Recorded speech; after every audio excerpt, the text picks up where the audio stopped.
Hey everyone, welcome back to On Point. This episode, I sit down with Greg Poole to talk about tuning processes and how he gets target archery accuracy into his bow hunting setup. And that was really the motto of this episode, and I wanted to try and find out some different things that maybe I could do to my tuning process to always try and better what I'm doing and get more accuracy out of my gear. And it's a great conversation, went about 2 hours, and I really hope you guys enjoy. So outside of that, I appreciate everybody listening, and if you have any questions, be sure to reach out to Greg. He also does all the interviews at all the big archery tournaments and stuff like that. His is Bow Junkie Media. You can find him on Instagram. You can find him pretty much just Google Bow Junkie Media. He'll pull right up. And outside of that, hope you guys enjoy the episode, and I will see you in the end. Bye. I kind of wanted to pick your brain on getting more accuracy out of a bow hunting setup. I don't know if you had anything in mind that you wanted to cover. Well, I mean, I don't know. We can talk about anything. I mean, I'm not one of those. I don't even really study for my own podcasts. I just basically have conversations that are recorded. And so for me, it doesn't really matter what we talk about. I mean, when I started shooting in late 99, it was only hunting. And a buddy of mine down in Klamath Falls gave me a 145-pound Oregon Windwalker bow with 24 19s, shooting it with fingers. And if you think that's sketchy as shit, I can remember pressing this bow with a come along in a doorway. Yeah, that was as unsafe as anyone could ever do anything in life. Obviously I survived, but I was a hunter. That was what we did. I had farming buddies down in Klamath Falls, Oregon, and hunting was the thing. And so got into that. This would be in probably late 99, early 2000, and started to like it. And obviously the 145-pound Windwalker with fingers isn't the recipe for accuracy. And so I actually traded an old gun cabinet I had for a Conquest 2. And yes, the Conquest 2, where you put the credit cards into the corner of the limb pocket to shim everything and keep it from moving. And so I started doing that. And then I can remember some friends were like, hey, we're going to this tournament down in Wairika. And I'm like, tournament, schmurnament. I'm a hunter. I mean, back then there wasn't really the social media there is now, but the attitudes was the same. I was like, what? Tournament? I'm not a tournament archer. I'm a hunter. And so finally they kind of convinced me that, hey, look, being a better hunter is being a better shooter, period. And I was like, yeah, okay, I can get down with that. And so the very first tournament, I've told some people this story, but the very first tournament I ever went to in my whole life, unmarked, we step up and I shoot a 0. Full blown send over its back. Gone. And we all laugh, and I was laughing and crying on the inside because I'm an extremely competitive person. I played a lot of basketball, and I compete. Doesn't matter what it is, business, checkers, dominoes. I want to compete. And so we finished the day, and I'm like, that hurt my soul. But it was literally my first tournament ever. So first arrow in the first tournament for score in my whole life, I shot a 0. And we go back about 3 weeks later. They're like, there's this other tournament. And I'm like, all right, let's go.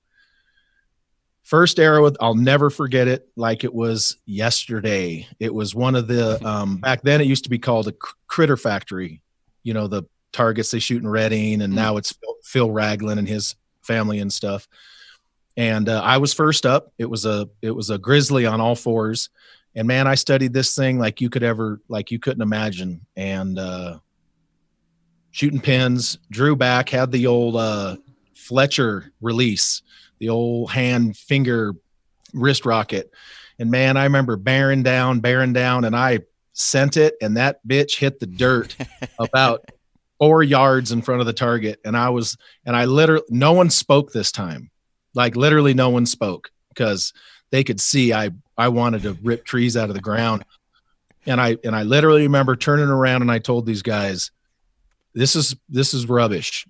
I said, so I'm either going to get really good at this or I'm quitting, because this sucking is not for me. So I need to get good at this because that's just how I am.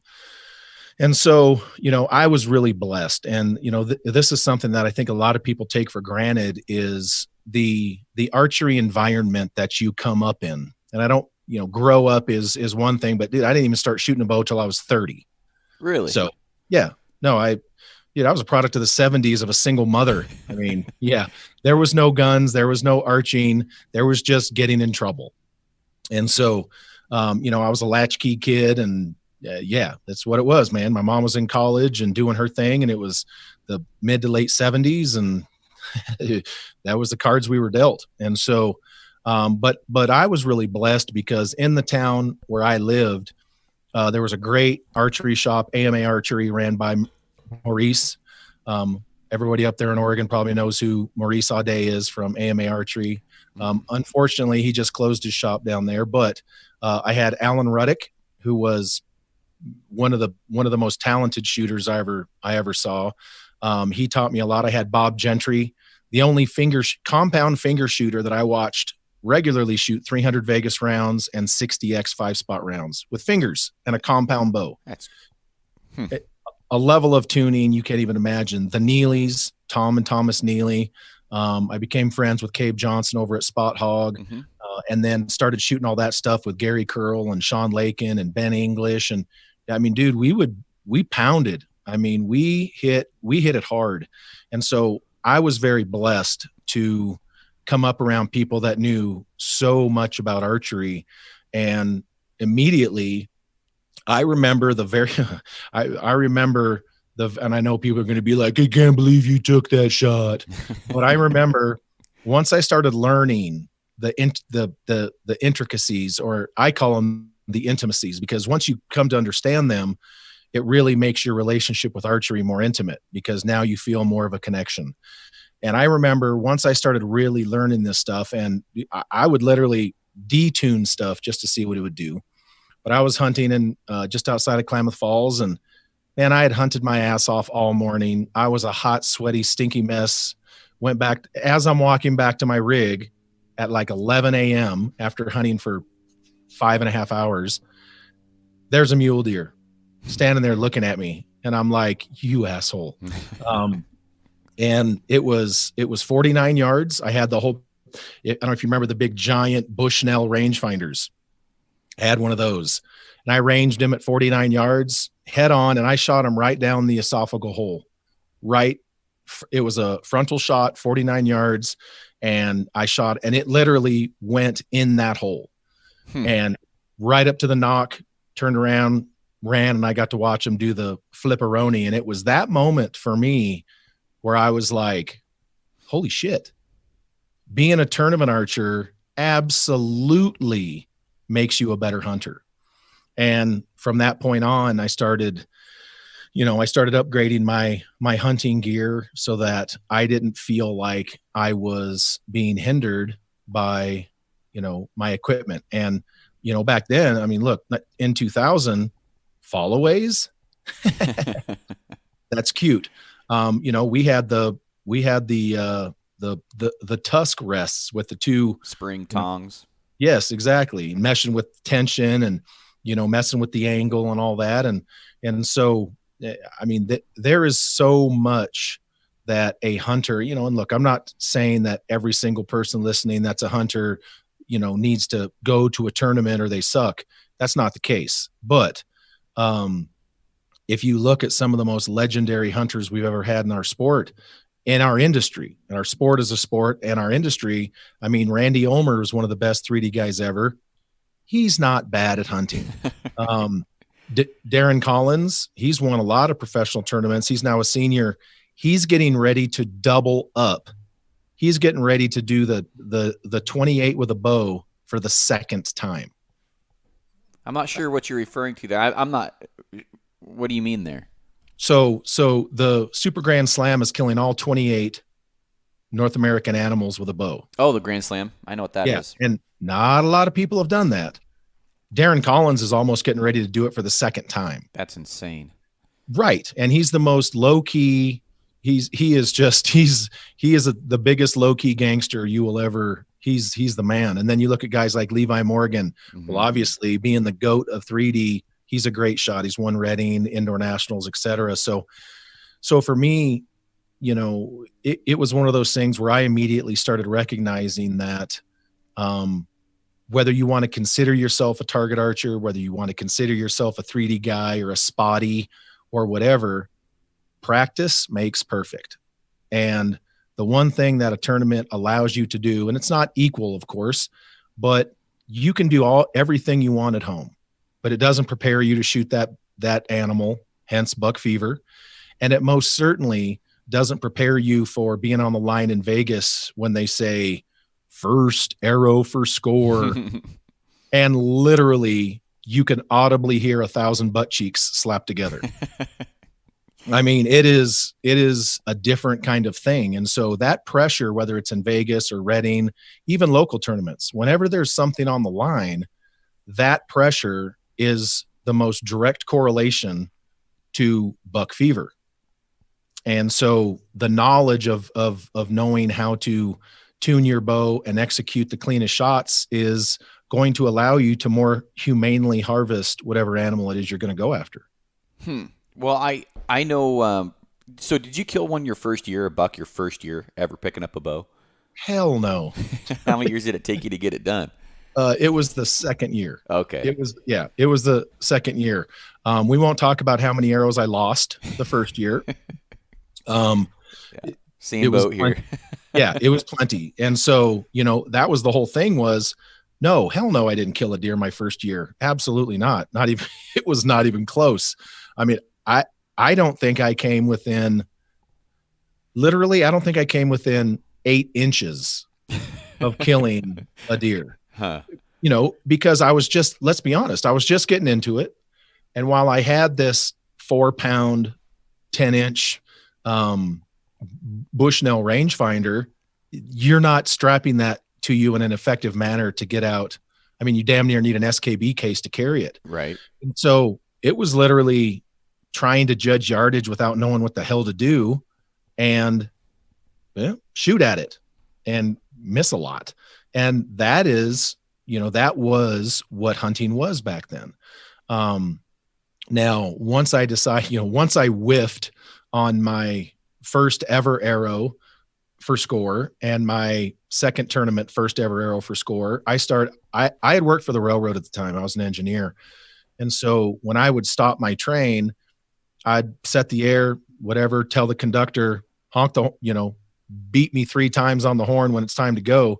And I would take that Bushnell rangefinder and I'd leave the train and I'd go out in the woods, usually in between Klamath Falls and Bend or Klamath Falls and Ketty, California. And so I would just go out walking and I would range trees and just practice. And then when I would hear the horn beep, I'd head back. And so I did get somewhat proficient at judging yardage, but certainly no Levi Morgan type crap. That's on another level. But studying the things that I had to do to be able to, hit what I was aiming at, not just at a target, but at, in hunting as well. And that first deer that I got was certainly that. And it was not that facing 49 yard down the pipe shot either. That was not my first deer. My first deer was literally a little forked horn that with my hands, I could literally touch both sides. So it was a massive 10-inch spread. That's funny. And I was tickled to death with it. I hit it center mass, not too far back, not too far forward. I was shaking like a dog shitting razor blades. It was a rush like really nothing I had felt since, maybe shooting free throws in front of a bunch of people. But yeah, man, I mean, being able to apply the knowledge that you learn in target archery most certainly is going to make anyone a more lethal hunter for sure. Just hearing you talk about your beginning, I was going through my desk over here, my work desk, and there's a small little DVD. And as soon as I found out, I knew what it was. My brother was carrying a camcorder, and I say like camcorder back then. And my best friend was there, and he was hearing about all these bucks I was missing. But I got something that changed the game, and it was a rangefinder, and it was an old Nikon, and that was I think one of the first deer I shot at. I think it was the first deer I shot at with the rangefinder, and we got it on video of me telling the camera, I shot this deer, and I missed it at 45, and then I ranged it for the first time at 70 or 69 or something like that, and then I ended up smoking him, and it was just a fuzzy horn spike about that big. Right. But the shit-eating grin on my face, you couldn't wipe it off, man. And it's just a memory. I was going to post it on Instagram, but it's almost too personal. Like, I kind of want to keep that one close to the chest because it's such a special moment. But, like, from where I was then, not knowing shit about tuning, and then just picking brains and getting lots of good and bad information from guys who didn't know what the hell they were talking about. Right. It was just... I missed $6 that year before I bought that rangefinder, and it was never left or right. It was always high and low because I didn't know the range. I didn't know what degrees and cuts were. I didn't know anything, and just to where I am now, and I rely on a rangefinder. I just if I lose an animal because I couldn't range it, I'd rather have that. Maybe I can get back on it than I'm willing to lose an animal because I didn't range it. Absolutely, like a shot, not lose an animal because it's wounded, but. That's just where I'm at, and I'd like to be better mentally capable of range finding, but I just proven to myself too many times that, and I did what you used to do, man. I used to go out and range stumps and try and calibrate my mental rangefinder, and it's funny because the only actual tournament I ever got second in was an unmarked, but I practiced so much with my buddy that was shooting trad. And then, I kept shooting high on the first, 5 or 6 targets. And he's like, you're adding 5 yards every time. He's like, you're telling me the yardage, and then you second-guess yourself, and then you add 5. And then that's why you're barely hitting top 8 or top 10 or whatever. He's like, just follow your gut. And so I did the rest of the day, and I shot pretty good. But I feel like a lot of guys, it's a sense of pride of not using a rangefinder. And it's almost like rangefinder shaming. I don't get it. I don't get it. If I have something that's going to make me more effective, and I will shoot farther than most guys on animals because I don't know, I feel like maybe my woodsmanship skills aren't good enough to where I still need to take those, just being straight up. But I don't mind taking a 60, 70, 80 plus yard shot, but I've proven to myself time and time again that I can do that, and then I'm not just rushing a shot on an animal. I've been watching the animal for 5-6 minutes, and he's only took 2 steps. I feel pretty comfortable about taking that shot. Right. It's all scenario dependent, but I just listening to you, it's just like, man, it kind of gives me makes me smile and gives me confidence. I'm like, well, if that's where Greg started, man, I mean, I'm not on the wrong track. No, absolutely not. And I mean, you brought up a great point, and that is situational awareness. And look, I still get messages about my 100-yard heart shot on that Scimitar Oryx down in Texas that my wife filmed. Not like we were out there filming; she just happened to be sitting there with a phone. And so, and we were going to dinner in a couple hours, and I didn't want to chase this sumbitch. So I was like, I'm Ricky Bobby. I'm either shooting it through the heart or I'm going to miss. And literally stroked it dead center in the heart at 100. And so, but the problem that a lot of people have today is they apply their ethical standard to their particular shooting ability. And on top of shooting ability, there's another factor. Like Aaron Snyder, one of my good friends, dude shot a wolverine with a trad bow at 9 feet. Okay.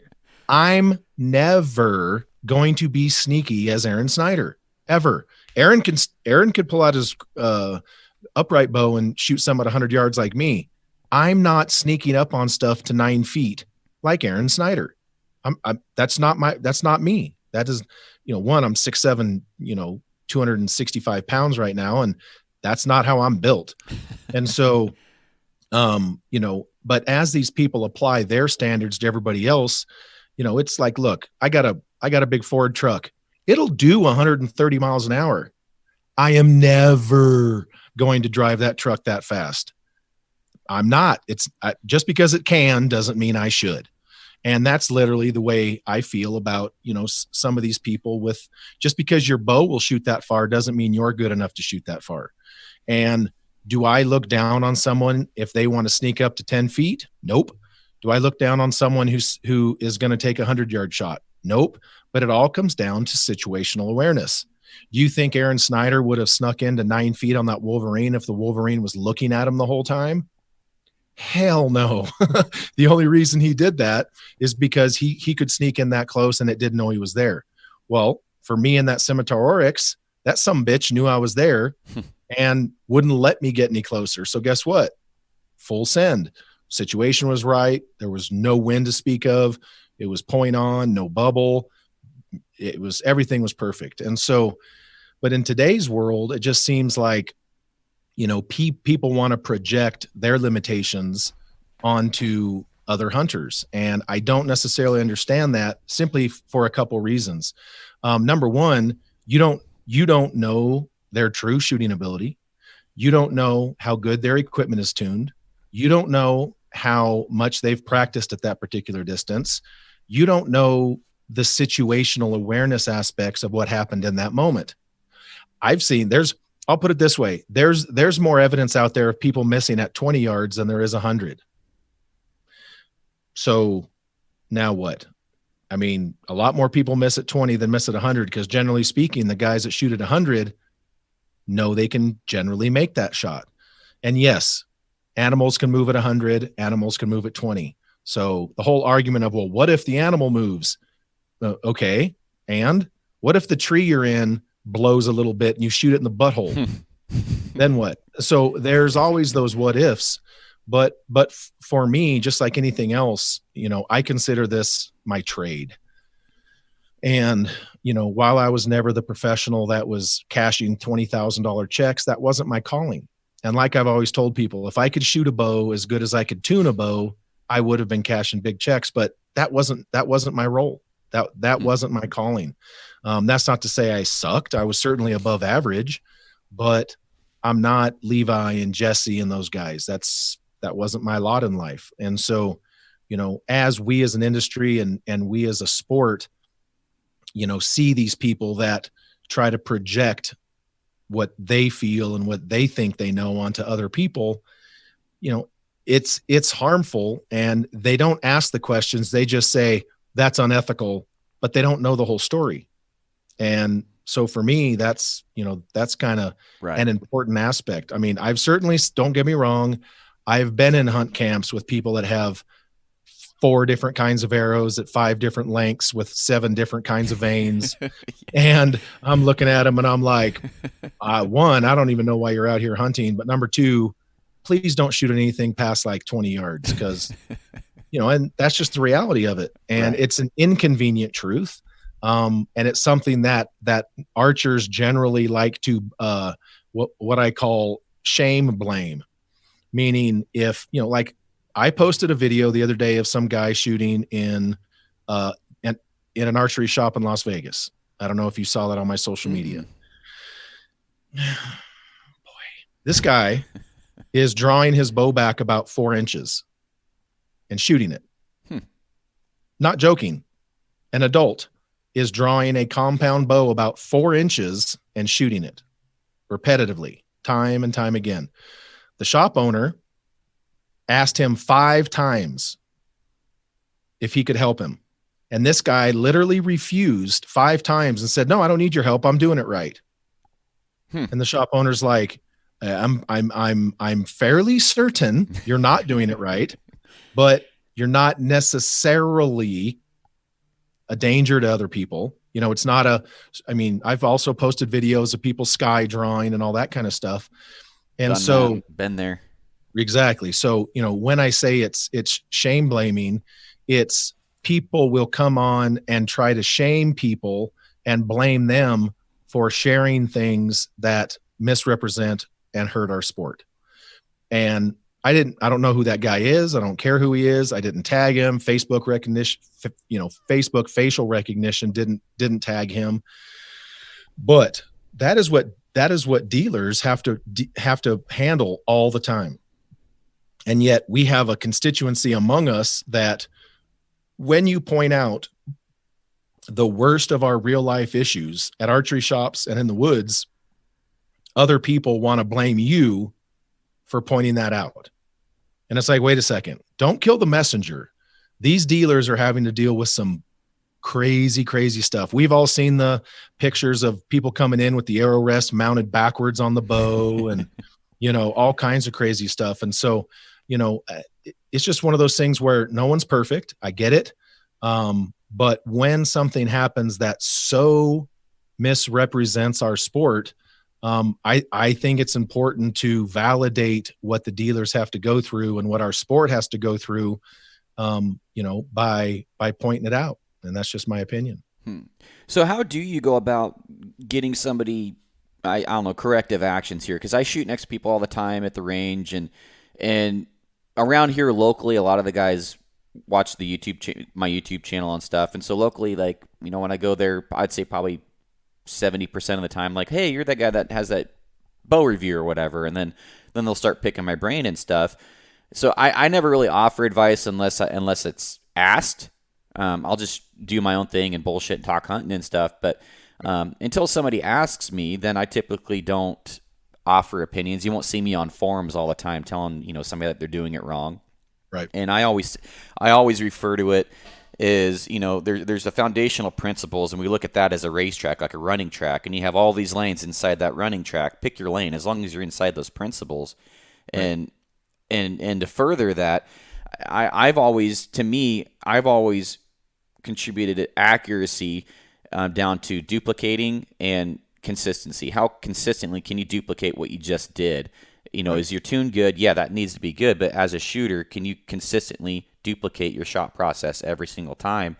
And I just feel that leaves a lot of breathing room for somebody to kind of find their own way. And it's not telling them what lane to pick. It's just sending them down, make sure they're running the right way inside that track. I mean, is there a certain way that you go about it, or is there anything that you could elaborate on that a little bit? Yeah, well, I mean, so and your point is absolutely correct. And the analogy that I use in this is Larry Bird. Did Larry Bird have the prettiest jump shot in the world? Hell no. But guess what? No one ever told him to change it. Guess why? It went in the hole. Larry Miller, his jump shot was even uglier.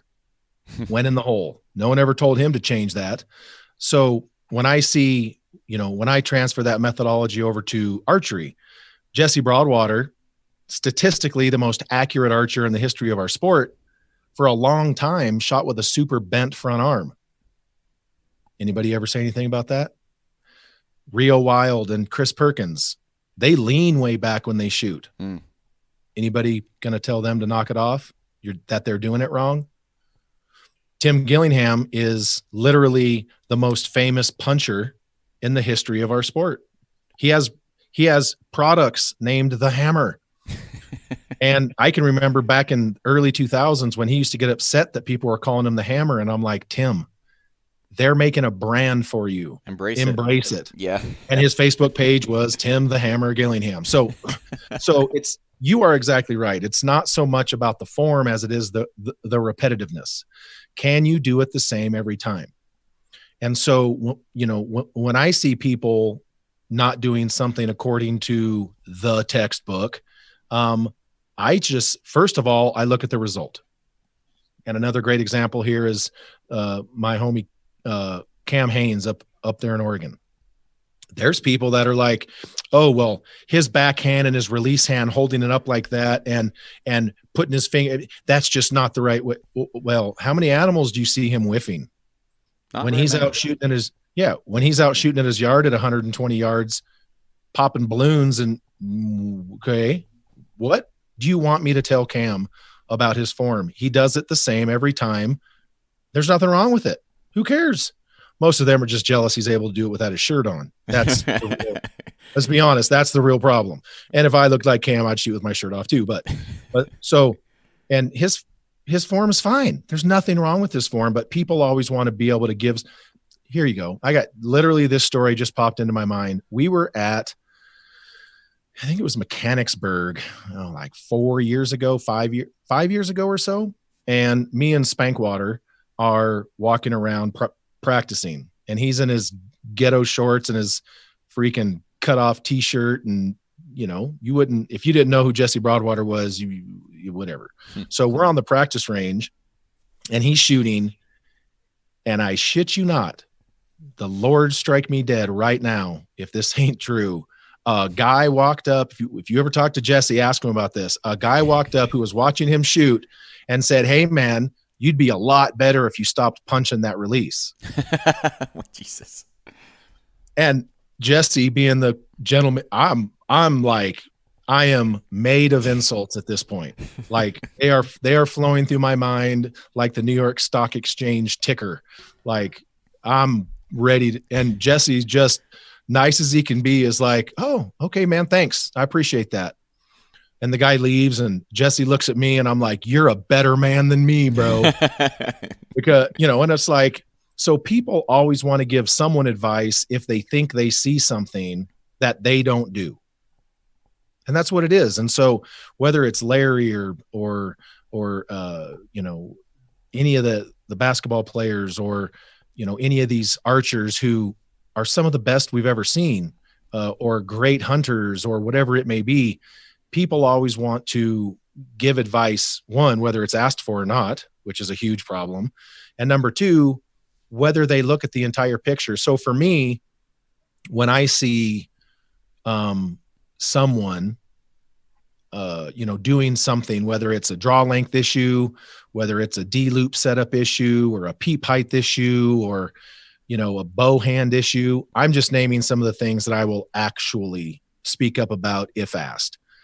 I generally look at people's bows and see all kinds of shit I would change, but I'm just not going to, I'm going to be like, "Dude, your knock height looks like it's a little bit off." No, I'm not going there. But I will generally, first of all, I'll look at their attitude. Just to be honest, if they are frustrated, if I see them making multiple adjustments and looking for return down range, meaning they made an adjustment and they're expecting a different result on the target, I'll watch that for a couple ends. And then if I see them getting frustrated in some way, there's times, not every time, of course, but there are times I'll be like, "Hey man, what's going on?" Well, I've already watched them shoot enough. I already have a list of things in my head that if it was just the two of us, I'd be like, "Let's get that bow in a press and let's get you dialed here." But that's not always the case. Because number one, it's usually at an event or they're shooting for score. They're shooting. So you don't want to go changing a bunch of people's stuff there. But I will look at stuff like that. And if I see them getting frustrated, there's a couple big things that I will point out, like gripping the bow. If their bow hand if they're holding on to it, like to save their life, I'll be like, "All right, look, so I'll explain what rotational deflection is, and that when you grip the bow like that, you are actually inducing torque and not allowing the bow to mechanically function the way that it wants to. Depending on your cam lean, you can derail your bow." So I'll help them with that. Another one, this is probably the one that I've done the most, is your release is too long.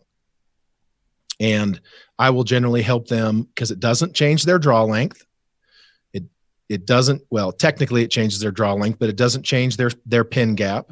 It doesn't change anything other than allow them to execute a better shot. And so I'll be like, "Hey man, usually it's with a wrist strap. Right. I'll be like, "Hey man, the trigger on that release is way at the end of your finger. We need to shorten that up and kind of get that finger around there so you can use some back tension to execute that shot rather than just using the tip of your finger." Tim Gillingham does that and he does it well. So I'm not saying you can't do it, but that's one of the biggest things that I will help folks with immediately. The other thing that does is it does tighten up their form a little bit and it makes them hold better right off the bat, because a bow that's too long, you ain't holding that bow well at all. A bow that's super short, you're not holding well either, but just that little minute adjustment of helping them tighten up that release helps them hold better, helps them execute better shots. And just those two things are going to give you a tighter group no matter what you've done with the tune of the bow. And that's just a fact. I'll look at that. If it's a situation where I see something that is grossly out of line, I've seen people come to full draw and one cam is a half inch off the stop and the other cam's hitting. That's how far out of time their bow is. And I'll be like, "Hey bro, I got some good news and I got some bad news. And which one you want first, homie? Because that's a serious issue. That affects knock travel, the tune of their bow. You can't just straighten those. You can't just twist and untwist cables to get them cams even again, because now you've affected the entire way that the cams are functioning. You've affected the knock travel. You've affected the draw force curve. You've affected everything. Well, that's a complete rebuild. But in some cases, I will be like, hey, man, I don't normally do this, but yo, shit's fucked up. And so, one of the other ones would be peep height. If I see someone shooting and they are literally touching their chin to their chest to get down into their peep, I'll be like, yo, we can fix that right now. And people will be like, well, how do you fix that? Well, I carry an axle with rubber on it in my release pouch. I'm going to say a disclaimer right now in front of everybody. Just don't do this. I'm just going to be honest with you. Just don't. Those of you that are out there, there's going to be some of you listening that are like, hell yeah, I know what he's fitting to say. I do the same. Okay. But if you've never heard of this, don't do it. But I carry an axle and I will tell somebody, dude, your peep is so low. You are really affecting a lot of things. So what I'll do is, I will make sure that they're at a yardage that is confident for them, say 20. Mm-hmm. I will then slide their peep up until it's comfortable. I'll draw the bow, put the axle on the cam so that it lets down the tension off the bow, or off the string at least. I'll take the string off. I'll put a twist or take a twist out until the peep is correct. I'll put it back in. I will release, I'll draw it back, let the axle fall out.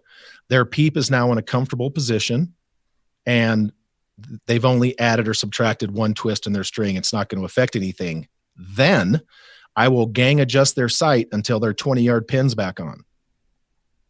Hit the range, homie, you're good to go. I've not affected your speed. I'm not affecting any of that. There could be some parallax stuff if you get into we could get into some hardcore conversations, but at this level of assistance, Jesse Broadwater's not going to move his peep a quarter of an inch and expect everything to be good out to 100 for up and down hills and all that. But at this level, it's life-changing. And so, but that's what I'll do. I'll move their peep, adjust it with a twist or so, and then gang adjust until their 20-yard pin's back in. And then their speed's close enough to the same that they're not going to notice a difference from 30, 40, 50, 60 yards. I want to get your input on something I've been rattling around in my head, and there's videos on it where nose pressure on the string will change height, and because you're pushing the angle of the peep down, so I forget who has the video, but you can literally see what it does while it's on a hooter shooter. And then also what face pressure does. But for me, shooting a slider in doing it at extended yardages, how would you suggest having a peep set up to where you're not burying your nose in it at 20, but then you're not coming off and then having to change your anchor too much at, say, 100, 115 yards? Right. Well, this is something that I used to somewhat struggle with until I asked Jesse Broadwater one time. I said, where do you set your peep? Now, for indoors, of course, we all you set your peep at 20. It's 20. You're not shooting anything else. It's 20. You want it to be as comfortable as possible. But for outdoor, what you're talking about is what's the middle of the tape. And so let's say that you have a sight tape that goes from 20 to 120. Most people would assume that the middle of that tape is at what yardage? 60. Right. However, if you measure the distance, that's not true, because from 20 to 60 is a hell of a lot closer together than from 60 to 120. Right.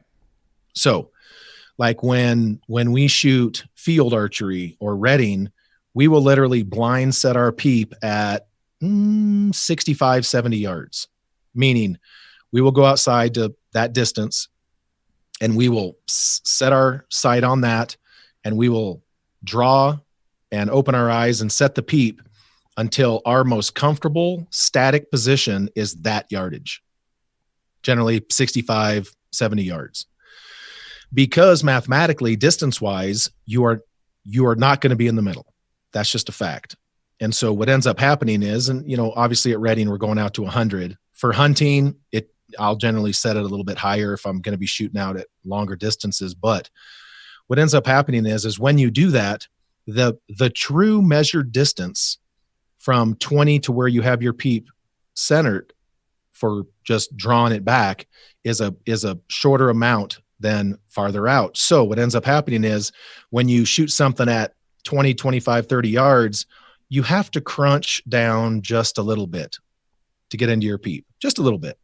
However, once you get past your zero, let's say your zero is 65, when you get past that and start shooting 80, 90, and 100 yards, you don't have to raise your head. And I just raise my head up as though people are going to be seeing me, but then you're not having to raise your head up to keep up with your peep.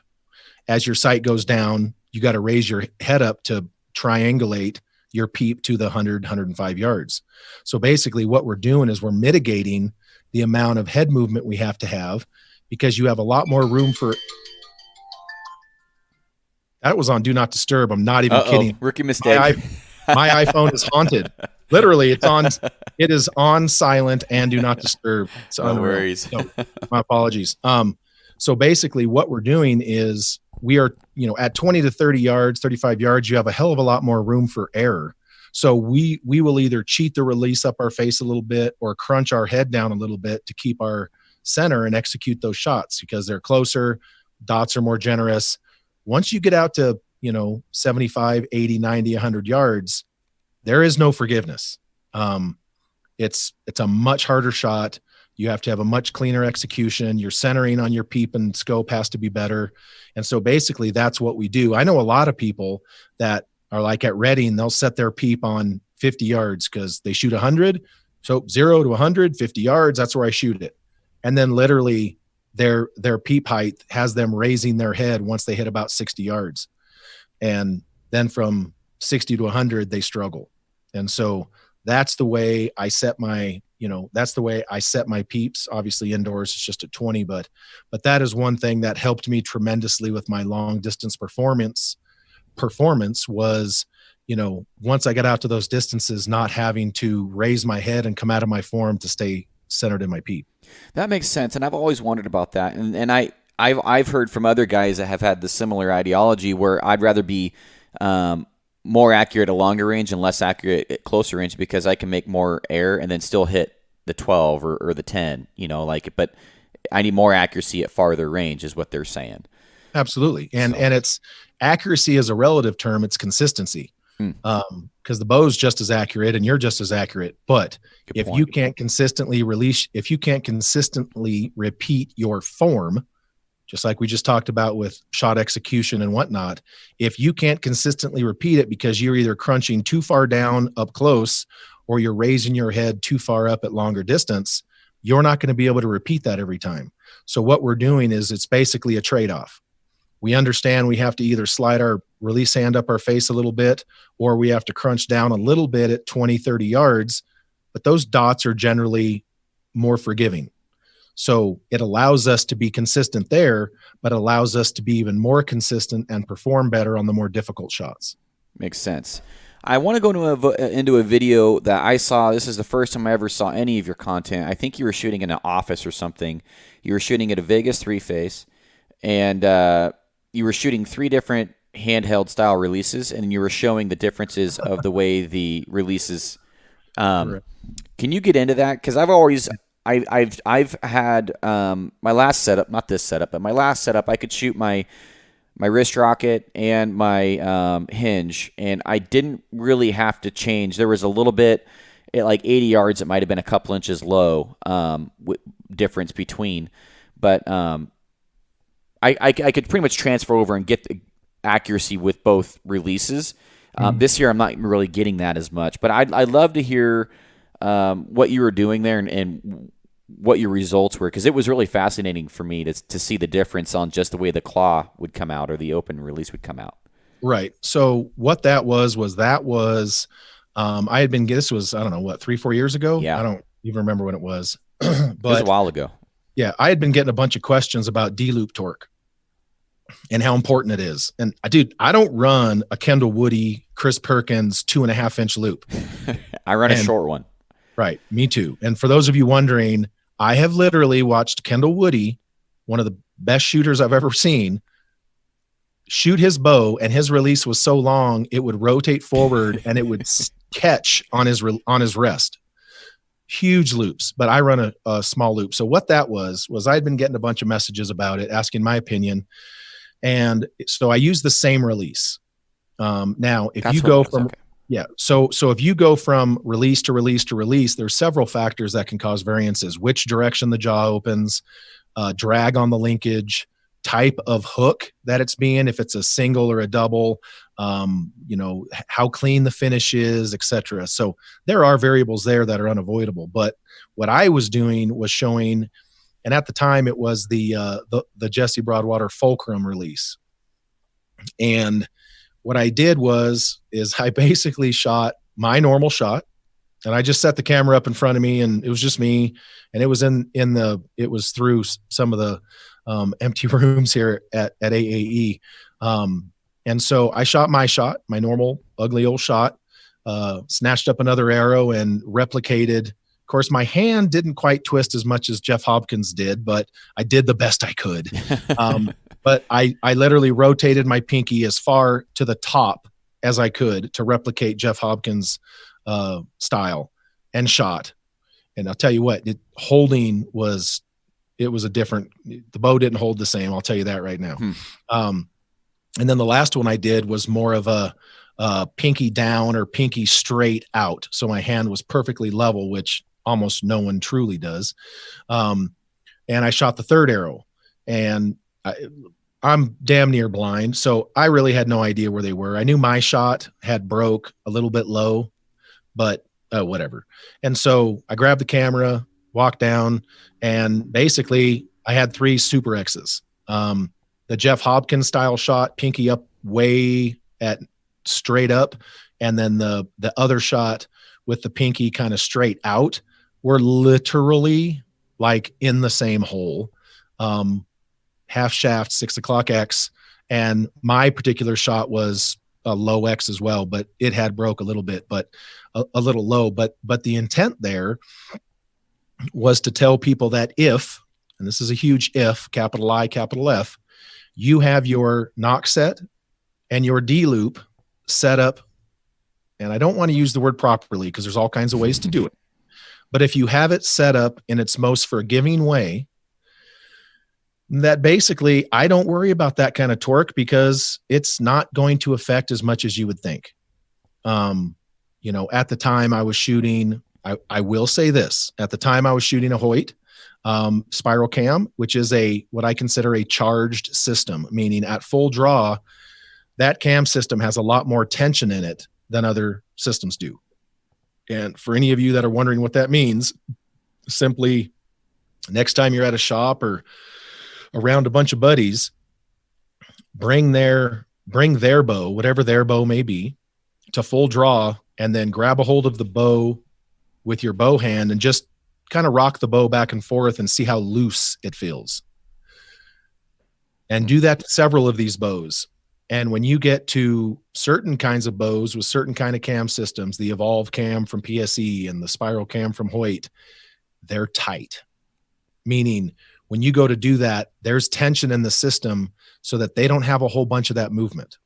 And so that certainly helps. If you're shooting a really high let-off bow or a cam system that doesn't have a lot of tension at full draw, I'm not sure that test would have turned out the same. Simply because there's not enough tension in that system at full draw to maintain its left and right knock travel. And that's basically what we were talking about. And so obviously for this test, it was 3 Super X's, and I just said, look, I don't worry about release torque on my system because I got my D loop and stuff set up right, and I'll leave the rest up to you. Now, and I actually just helped a guy the other day with this who was having he could not get rid of his right tear,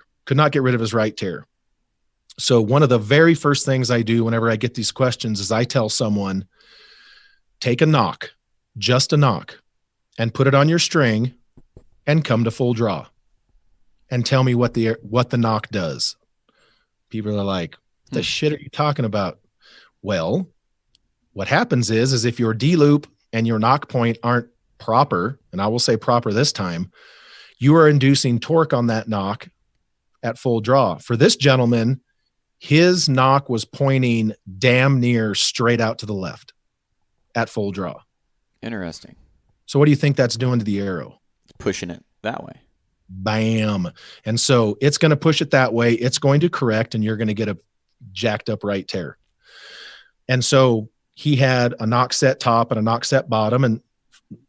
And I preface all this stuff, brother, because I get all the hate mail and I just know how it goes. And so it's just one of those things where I just say it because I have to say it. And basically, it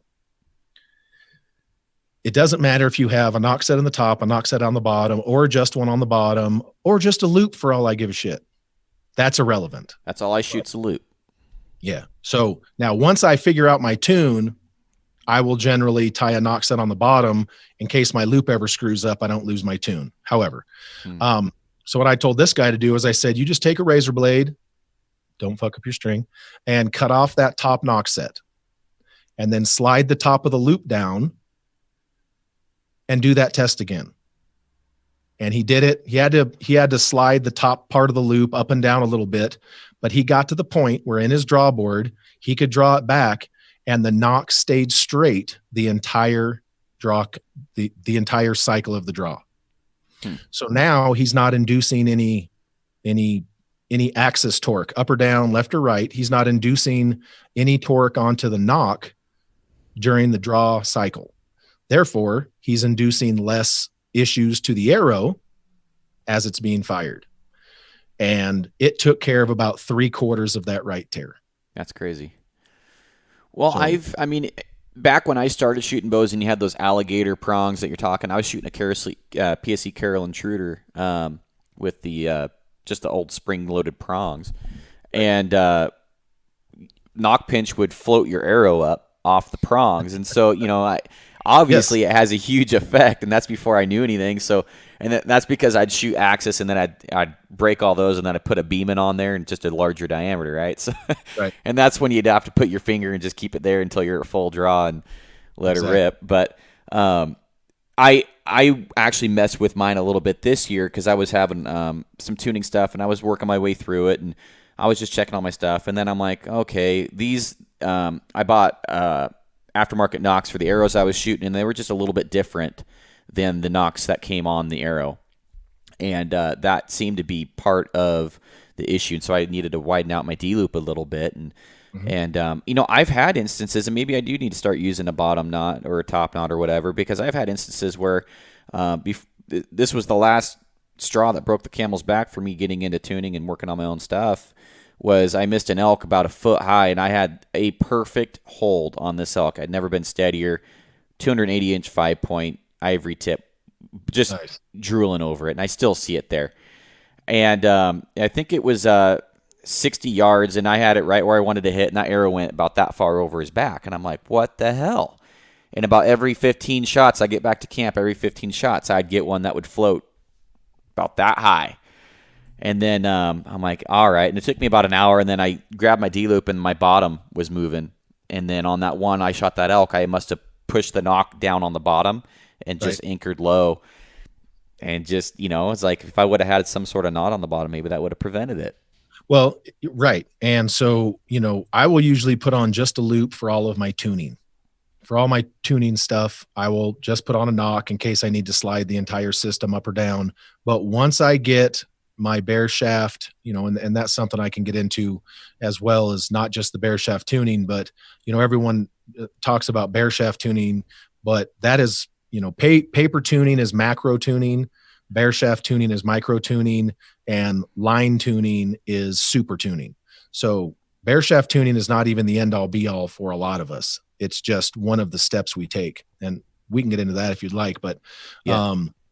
And so, what I do is I'll have just a D-loop on. I'll do all my tuning until I literally get to the bear shaft in the middle at 50 yards point. Then I will put on an arrow. I'll tie on a small knock set, less than 1/8 of an inch underneath the arrow, and then I'll just slide my loop back up. And then we go down Alice in Wonderland's rabbit hole, and into the wild child stuff. But I always do that because my fault, your fault, no one's fault. You screw up that loop in the field or a tournament, and you got to replace it, and you don't have a knock set on the bottom, you're done. You are done. You can't replace that loop and have any sort of realistic expectation of hitting an animal at any sort of distance, because you're not going to get it as close as you could if you had that bottom knock set. And so that's why I do that. And, that is, there have been some instances where bows have some horrendous knock trouble that I've had to see people tie on top only knock set, but that gets into some stuff that we won't get into today. But for the most part, I've had the best luck using just a knot on the bottom. If you're going to do a knot on the top and the bottom, which is totally okay, you just have to do this. You just have to do the same test, where you just put a knock on and draw the bow and make sure that you're not inducing torque onto that knock, because that knock is then inducing torque onto the arrow. Makes sense. And that's just what it is. Well, I do want to get into your tuning stuff, and I definitely want to hit on vanes and stuff because you're a vane guy. And I'm always looking for different ways to tune, and this year I was playing around with my tuning process this year. I love trying different things, and so I'd love to hear how you take a bow and or start with the arrow, and I'm basically same set of mind as you, and granted I don't have near as much of the experience as in the tuning, but for me, like I've just started saying, the paper is just the beginning. A lot of guys just want to shoot through paper and say, bullet hole, I'm done, going to the woods. But yeah, I see that all the time, and I get that question quite a bit. And my first thing is, well, that's my starting point. And I even came out with a 3-step process on YouTube, and it's just kind of a snapshot. It's not even what I would do today, to be honest with you. But I'd love to hear yours, and then if there's anything that I do differently, I'd love to hear your opinions on it and see what I could change or maybe improve on. Sure.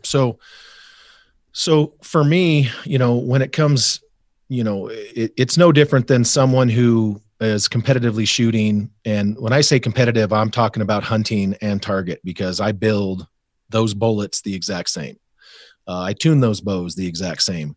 But if you transfer this over to rifle shooting, the guys that are competitively shooting at 2,000 yards, they're not buying their ammunition at Walmart, right?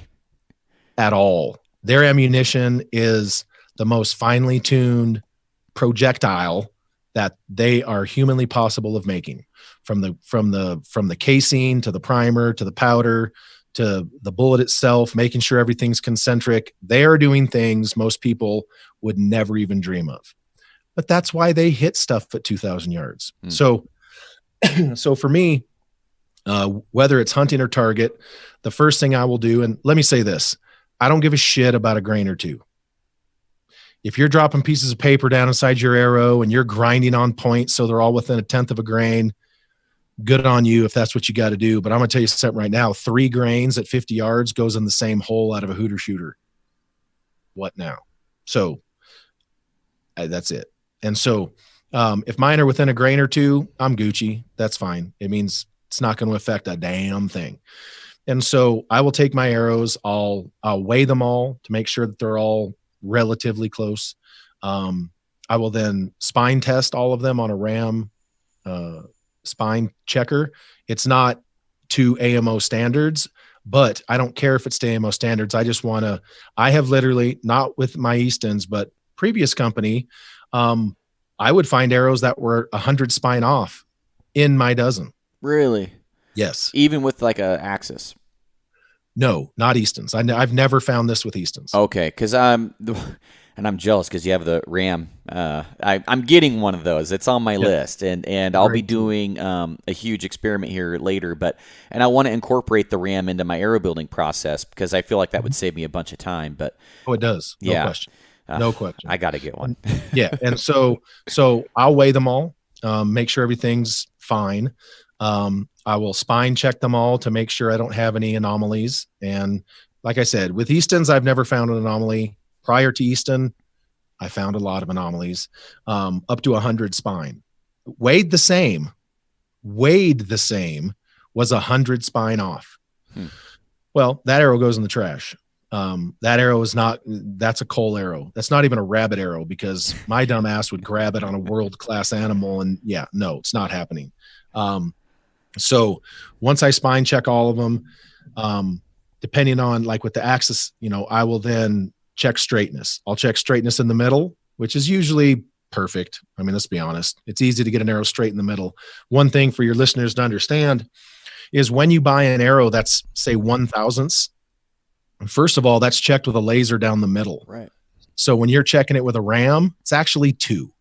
So if you have a 1/1000th arrow when you put it on a ram and it's 2/1000th, that's in spec. Okay. I didn't know that. I'm glad I know that. They're checking down the middle with a laser to one side. So if you have a dial indicator on one side and you're rolling the shaft, that is now double. So 1/1000th is 2. And the other part is it's any 28-inch span of that arrow. So if you get arrows from the factory and they're 32 inches, 4 inches of that arrow on either end can be trash. Right. And I'm guessing you roll it and find out, cut the trash end off either end. Yep. And I give no F's where the label is. Right. I could care less where the label is. The label they don't put the label on any particular end for any particular reason. I'm glad you said that. That's just where it goes. And so that's why you see a lot of guys that shoot a lot of your pre-preg arrows now, and pre-preg arrows are widely taken over. Easton's now doing them. Gold Tip, Victory. What do you mean by a pre-preg? I haven't heard that term. So pre-preg is the construction process of your Gold Tips, Victories, Black Eagles, a lot of your Eastons. And the telltale sign of a pre-preg arrow is it doesn't have any decoration. It just has a label. Okay. But if you were to scrape off the label, you wouldn't be able to tell. But if you look at a Carbon Express, it's not a pre-preg. So you can have decoration on the arrow. It looks totally different. Well, and the reason, like if you look at Gold Tip, you see Tim flex these arrows and hold them there and still straight or damn straight or whatever their telltale, marketing slogan is at this point. That's what your best golf shafts. That's how your best golf shafts are constructed. That's how your best fly fishing poles are constructed, because they are damn near indestructible. Hashtag damn tough, or whatever Gold Tip's thing is these days. And if constructed properly with enough material, can't quote that enough material, a pre-preg arrow will not hold a bend.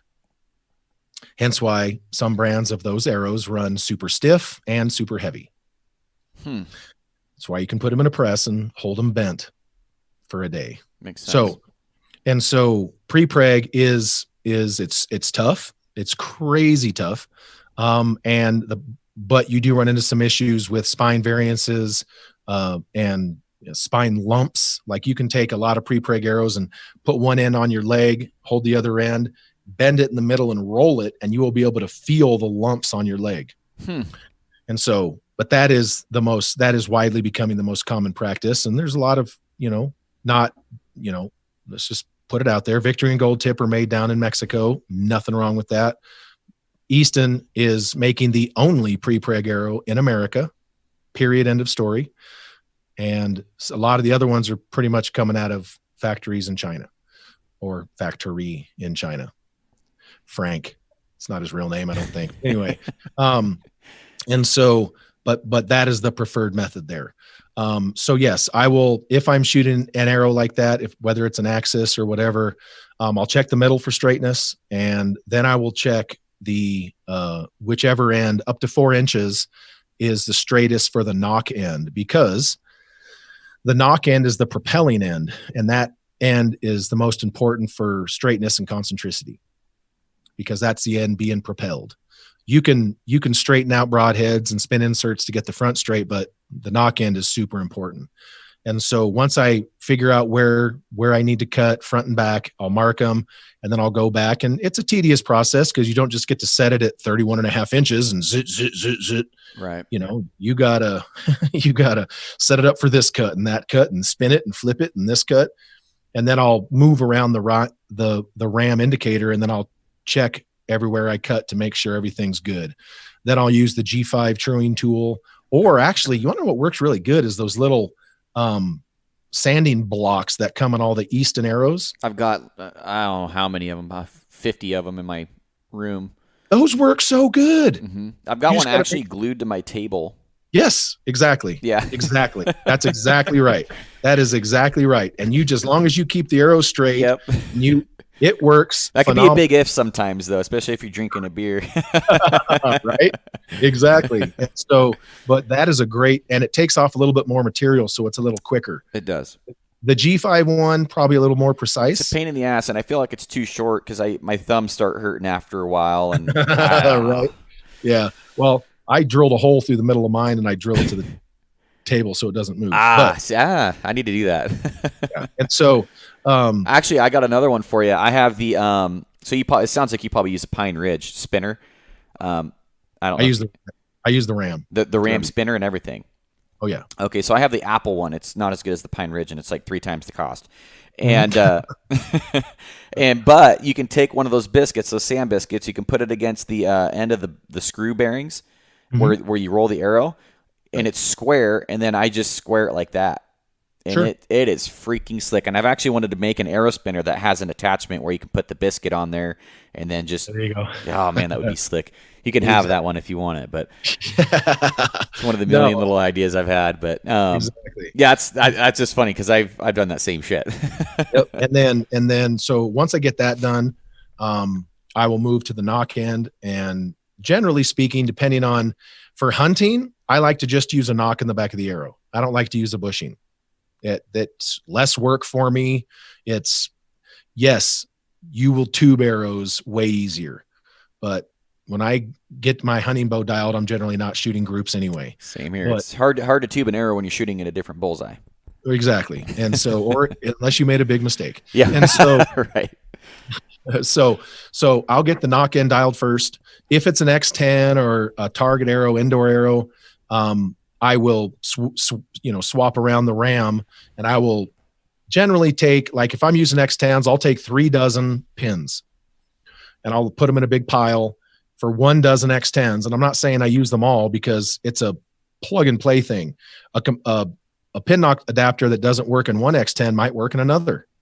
So it's not like if it doesn't spin good in this arrow, I throw it away. And so I will go through there until I find the perfect pin knock adapter that spins perfect in this particular shaft. And I'll rotate it until it's perfect. I'll take a Sharpie, and then I'll mark so that when I put glue on it, I can put it back to the right spot and verify that it's back. So I'll get that part done. And then I like to fletch my arrows before I put the point in them, because then it doesn't give me any issues when I'm using the AAE fletching jig, because it's plastic, it's light. It's only like $26, but it's a true 1 degree, and you can put it in a lunch bag, put it in your backpack, and take it anywhere you go hunting. So I use it for that. Which one was that? It's called the Fletch 3 from AAE. Okay. And it's just a true 1 degree. It does come with it has a 3 fletch in it. It does also have a 4 fletch adapter now, but it literally breaks down. It weighs nothing. And I'll just take a sandwich bag, break it down into its components, put it in this baggie, throw in a handful of vanes, some glue, some wipes, and put it in my backpack. That's it. So when I'm hunting, if I have to do any fletching for any reason, I got everything I need. But if you have points in them, it's not, you have to hold it down or it'll kind of get a little tippy. So I'll generally fletch my arrows without points in them first. And then when I get done with that, I will take either my front component system or my insert, and I'll put those in, make sure everything spins true. And I will actually do dry runs. If I'm using the Eastons with the hit insert, I will screw a field point into it, slide it in, and I will check to make a good field point, people, like one I don't shoot. So don't send me any hate mail. Like, oh, field points bend. Yeah, no, I have a brand spanking new perfect field point that I never shoot just for this. and then I can rotate that as needed before I epoxy it in. Interesting. I've never done that. If I'm using a standard insert on the end, I'll kind of do the same thing, but then I'll put the dial indicator for the ram just on the end of the component. And as I spin it on the ram, I will spin that until it's perfectly concentric, so it'll spin perfect. Where in your process does the because yours has the spine checker, you can see like, I don't know, the backbone of the actual arrow or whatever. You can see where it has that stiffer spot. Right. Do you fletch along that at all? Is there any point where you're actually using the backbone of the arrow to fletch? No. I usually determine that in the next couple, like for target archery, and for some hunting applications, depending on the arrow, I will put the point in first so I can shoot every bear shaft through paper. But it just depends. It depends on some other variables. No. Like for aluminums, I don't need to do that. Right. So I'll fletch those first. What I was wanting to do with the ram is potentially get rid of the knock tuning portion or cut down on the knock tuning portion.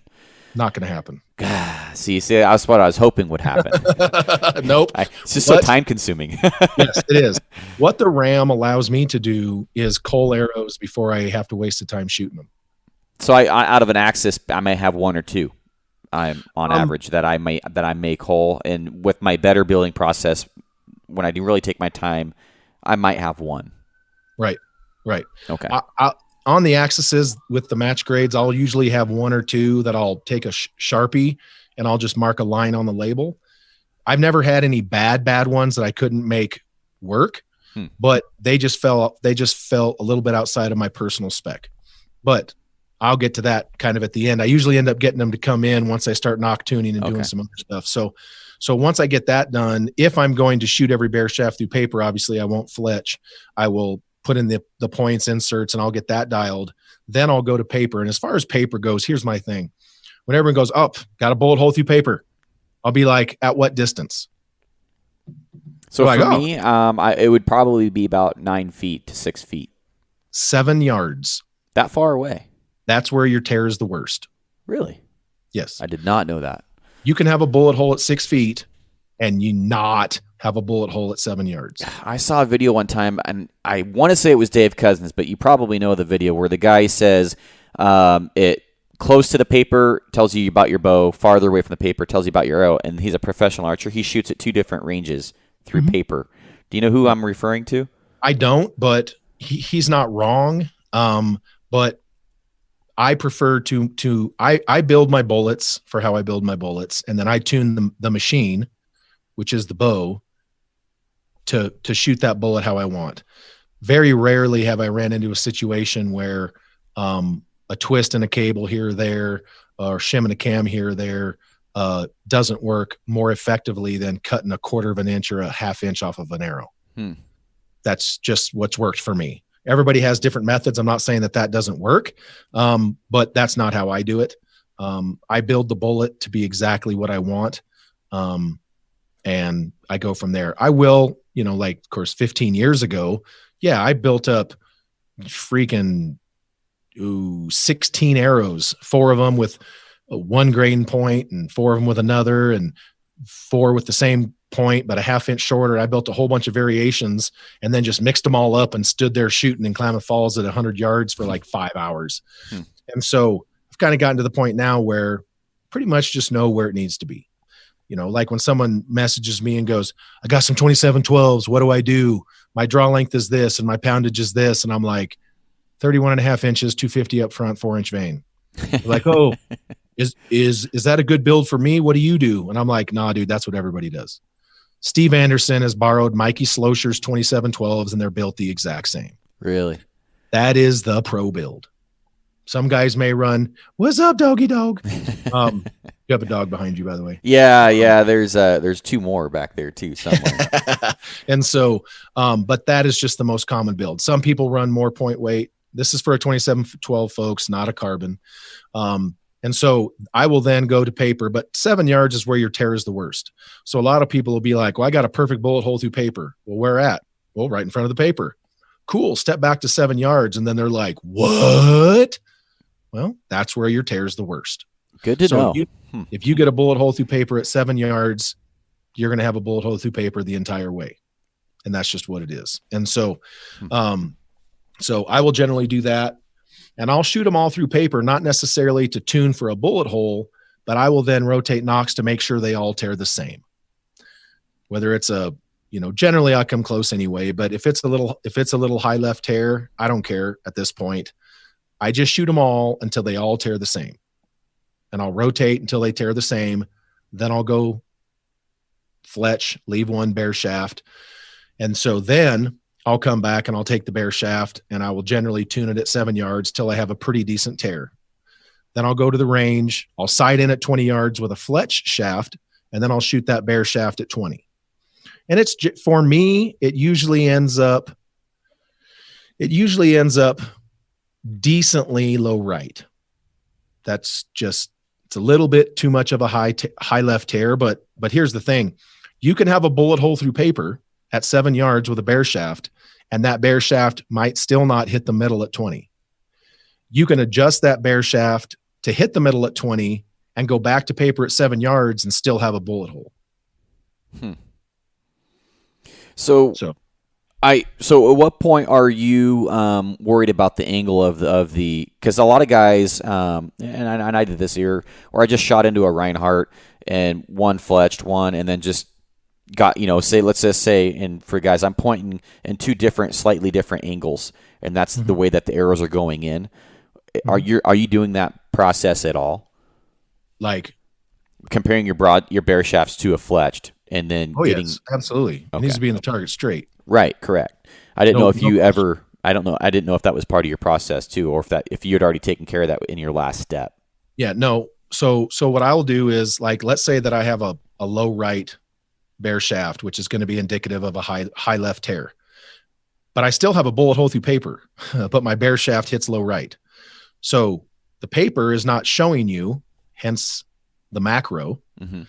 It's not showing you that the bullet hole will be through paper, but you can still not have a bare shaft in the middle, hence the micro. So then I will tune the bare shaft to be in the middle. And what I will do is I'll generally work on the up and down first. I'll move my rest up and down until my bare shaft is in line with my fletched. Okay. Then I'll work on the right and left, because that's going to be a little bit more in depth, whether it's, because I'll usually on the PSCs, I'll set my center shot at about 3/4 of an inch, on the Hoyts about 13/16. And I won't move that rest again until I get outdoors to line tune. You said a PSC 3/4 of an inch? Yeah.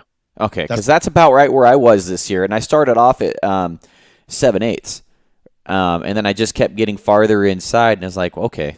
And then finally, where I ended up, it was definitely pretty inside. Right. And so that's where I set center shot, which generally speaking is going to be right down the pipe. And then from there, obviously with the Evolve Cam system, I will old school shim cams. So once I get my height where I want it with the rest, then I will address the left and right. So if I get it up and I have an arrow that is 0.3 inches right and the knock is left, basically that's telling me that it's a left tear. So I'll just look at where the cam spacing is, press the bow, pull out the cams, and I will just shim that cam over a little bit, maybe 20, 30 thou. So if it's tearing to the left, I move the string to the left, and 20, 30 thou, then generally I will have a dead straight on shaft, and it's going to be pretty goddamn close to the other one. That's pretty sweet. Okay. And that's because then what you're doing, in my opinion, everybody does it different, but in my opinion, I am wanting to tune the bow to mechanically deliver the arrow as mechanically good as possible. And the analogy I use there is, if you're driving your truck down the street and it's pulling to the left, you can get out and take air out of the right front tire so it drives straight. But did you fix it? No. And that's what moving the arrow rest is. For me, you're putting a Band-Aid on the bow, delivering the arrow not mechanically efficiently. And that's probably the most common way to tune a bow for people out there. And I guess you're massing a problem, but a lot of guys will just yoke tune it and then micro with the rest, and that's how they tune it. Sorry, say that again. So a lot of guys around here locally will basically set center shot and then yoke tune from there, and then make their final adjustments with their rest. Yeah, if you have a Hoyt or a bow that Right. that has yokes, yeah, generally speaking, I will use the I'll shim the bottom cam if the yokes don't make it as responsive as I need it. But generally speaking, if you have a Hoyt, yeah, I will shim over the bottom cam and then use the yokes to get the bear shaft where I want it. Absolutely. Okay. And that new Bowtech, I'd love to hear, because I'm a big fan of that new Bowtech's cam, being able to just move over the cam. What's your thoughts on that? Yeah, absolutely. I mean, it's no different than old school shims. It's no different than the Matthews top hat system. The whole idea is to be able to move the cam left or right to mechanically deliver the arrow functionally as good as it can. I don't have a ton of experience, hands-on with that system, but the idea is all the same. Everybody's just making their own version of a mousetrap. Yeah. It's got a lot of components to it. Do I hear about a lot of failures? No, not really.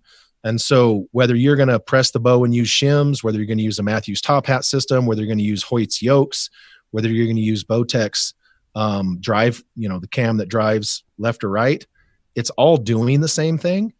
And so as long as it does what it's supposed to do and it doesn't fail or move, then that's all that matters. Right. I mean, that is the bottom line. You can get as fancy as you want, but as long as it doesn't come loose or fail or move when you're done, then Gucci. I mean, it's like the LAS system that PSE had for a while, the limb alignment deal, where the pocket moved. You could literally move the pocket. Well, that worked great until they combined it with the Evolve Cam system. And this was something that I literally discovered during a live feed like a moron, is if you have a floating yoke system like the Evolve Cam, having a limb pocket that moves doesn't do you any good. It'll move your point of impact, but the Evolve Cam system is self-centering. So those two technologies don't mix. Is that why did they rebrand that as the new or I forget what the limb pocket thing is, but they labeled it. It's got a special Wedge lock. Wedge lock, yeah. Well, the wedge lock, no, that's the lockdown system for the entire pocket system. If you want to adjust it with in the other way. So no, the LAS is pretty much going to be gone because the Evolve Cam system, it doesn't do what it did. It great on the previous cam system where you had yokes, because then you could move it and it would literally change the tune. Now with the Evolve Cam system, which is probably the best cam system on the market right now, it's my favorite. Yeah, I'm shooting one right now. It's unbelievable. But the LAS system is not needed. It's not needed. So now you have the ability to shim the cams one time you're done, and the cams remain self-centering. So for me, it doesn't really matter what system it is that's going to shift the cams, whether it's a drive system like the Bowtech or Top Hat or regular shims like PSE. I don't care. I am more of a simplistic guy. I prefer something that has way less moving parts, but that's not to say that some of those more fancier systems aren't good as well. So once I get the bear shaft where I want it, which is close to the middle, not I don't need it shooting inside out Super X's because I already know I'm not going to leave it there. That's just what it is. So then for outdoors and hunting, I will then step outside and line tune. And for that, I'll basically take a piece of cardboard, put a piece of electrical tape perfectly across it, put it on my target. I'll do the up and down first. I'll put a level on it so that it's perfectly straight. I'll step back to 100, and I will literally just shoot along that line. I don't care about my group left and right. I don't care about it at all. All I care about is I want all of those arrows all on a line so I can set one arrow across all of them. And basically what happens is you just move your arrow rest, like a 16th of a turn up and down.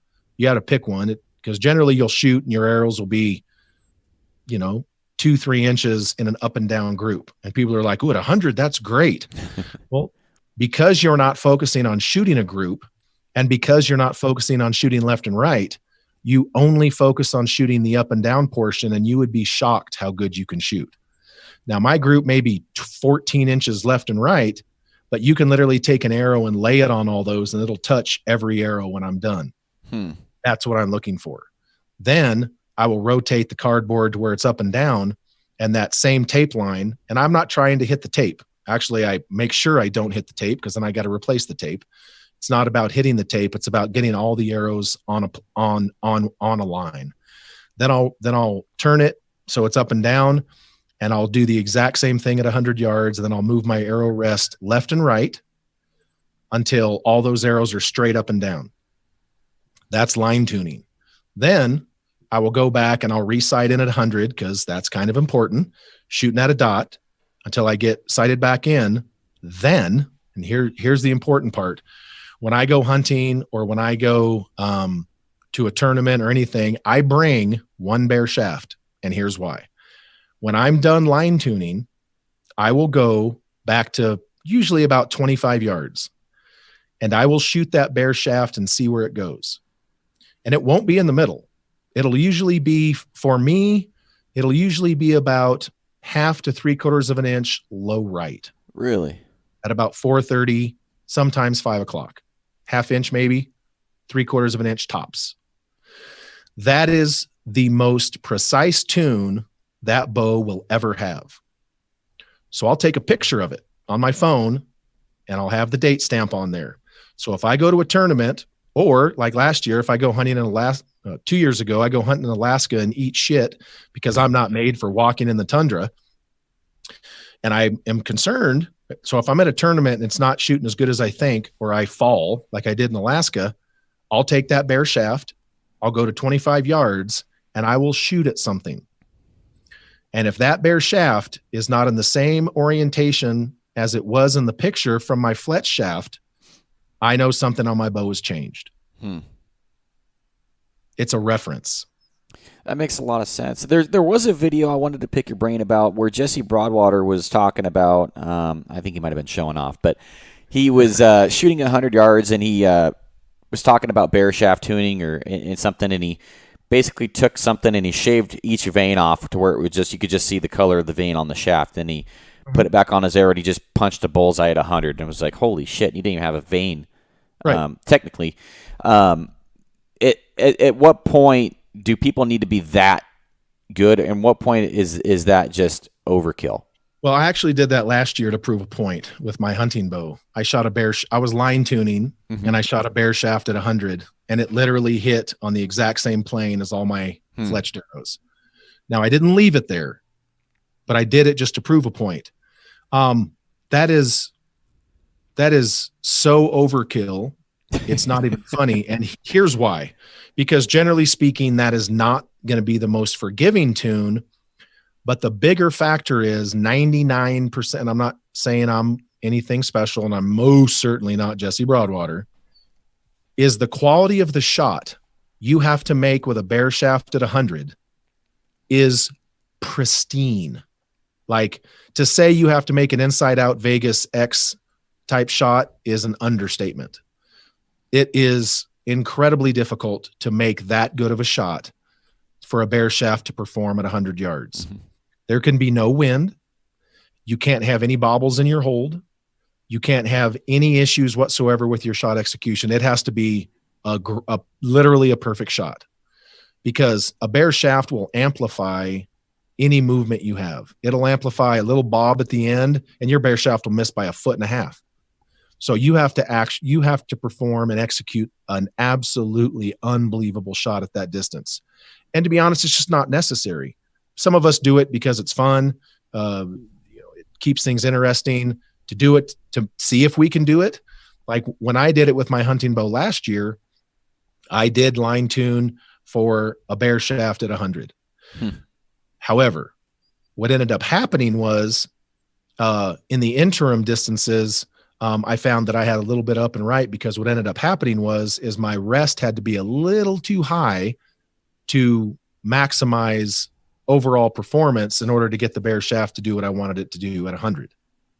Now, that was in a hunting application, but I just did it to show people it's possible. At what point are you building an arrow that can do that for FOC and all that stuff. I'd be curious to hear your thought on all that stuff, because a lot of guys were saying, oh, well, you could do that with a really super high FOC arrow and stuff like that. But I'd like to hear your thoughts on that. Actually, that is 100. That's no. If you go too high in FOC, you're not going to be able to do that because your back's going to blow around too much.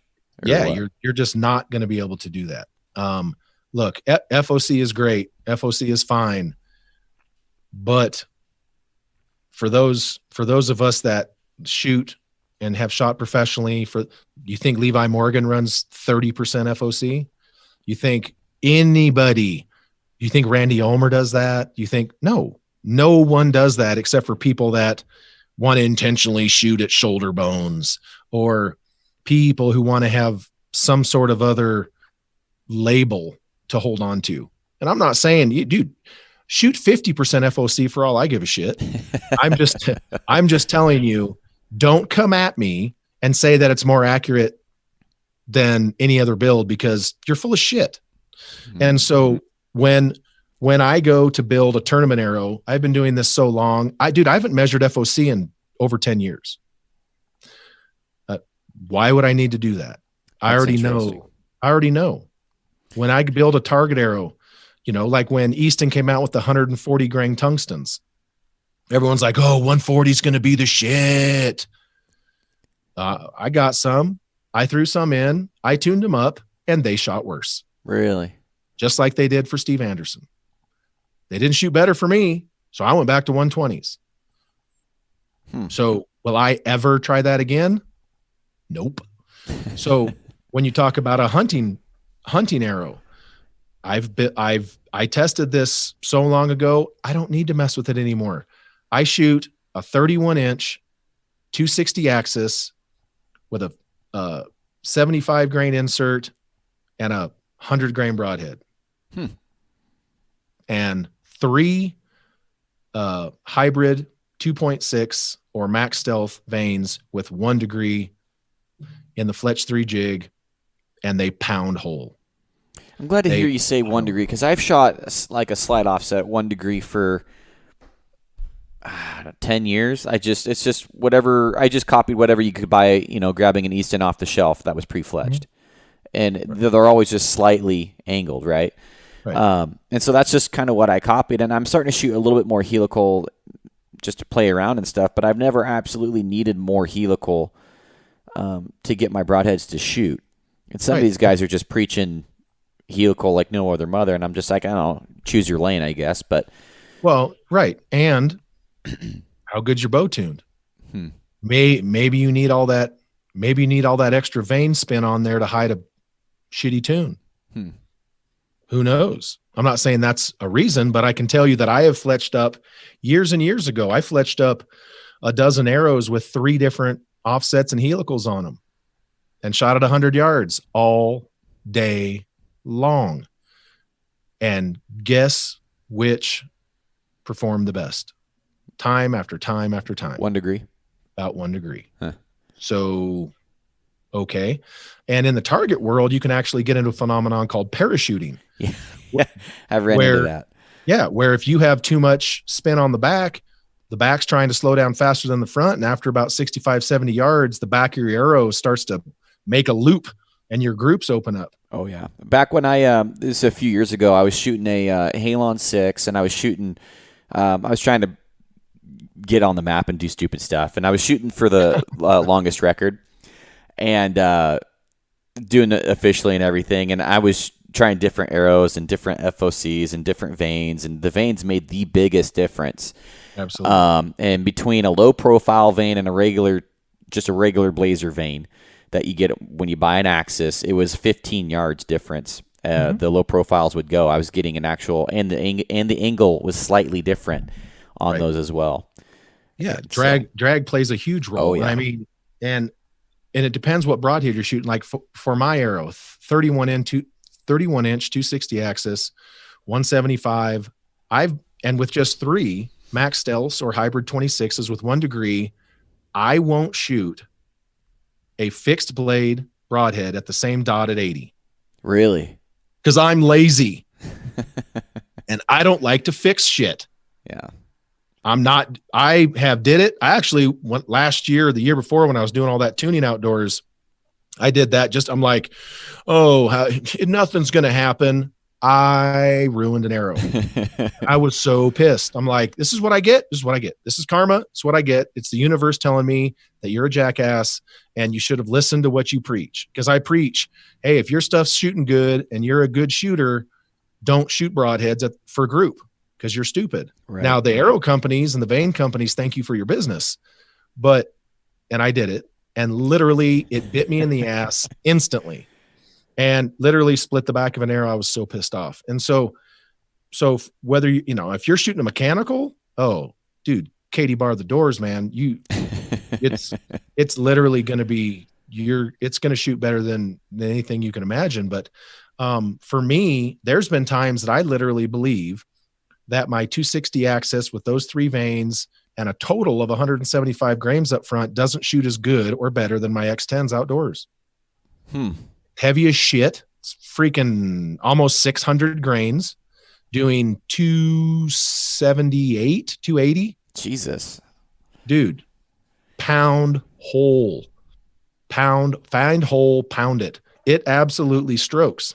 And so I've never calculated FOC. I don't know what the kinetic energy is. I don't know what the momentum calculator or some bitch is. What I know is this.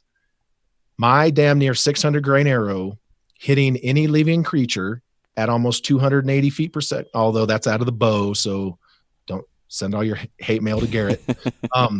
That arrow is going to work for any living creature other than African Cape buffalo and whatnot. Well, I can tell you my buddy shoots a very similar setup to that. And I'm not sure what broadhead. I think he was using an Iron Wills, but he went through a moose at 90 this year.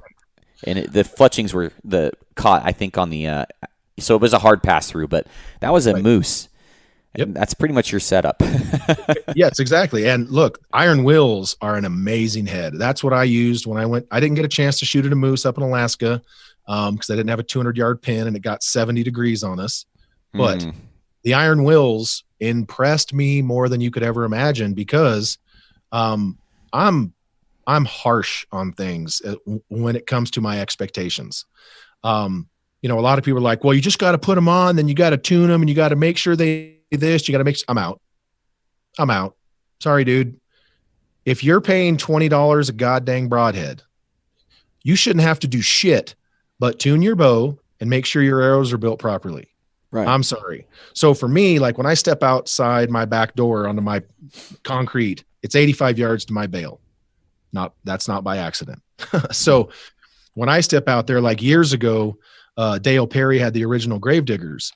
I was given a used one and I just took out a field point, screw in the Gravedigger and hit the dot at 85.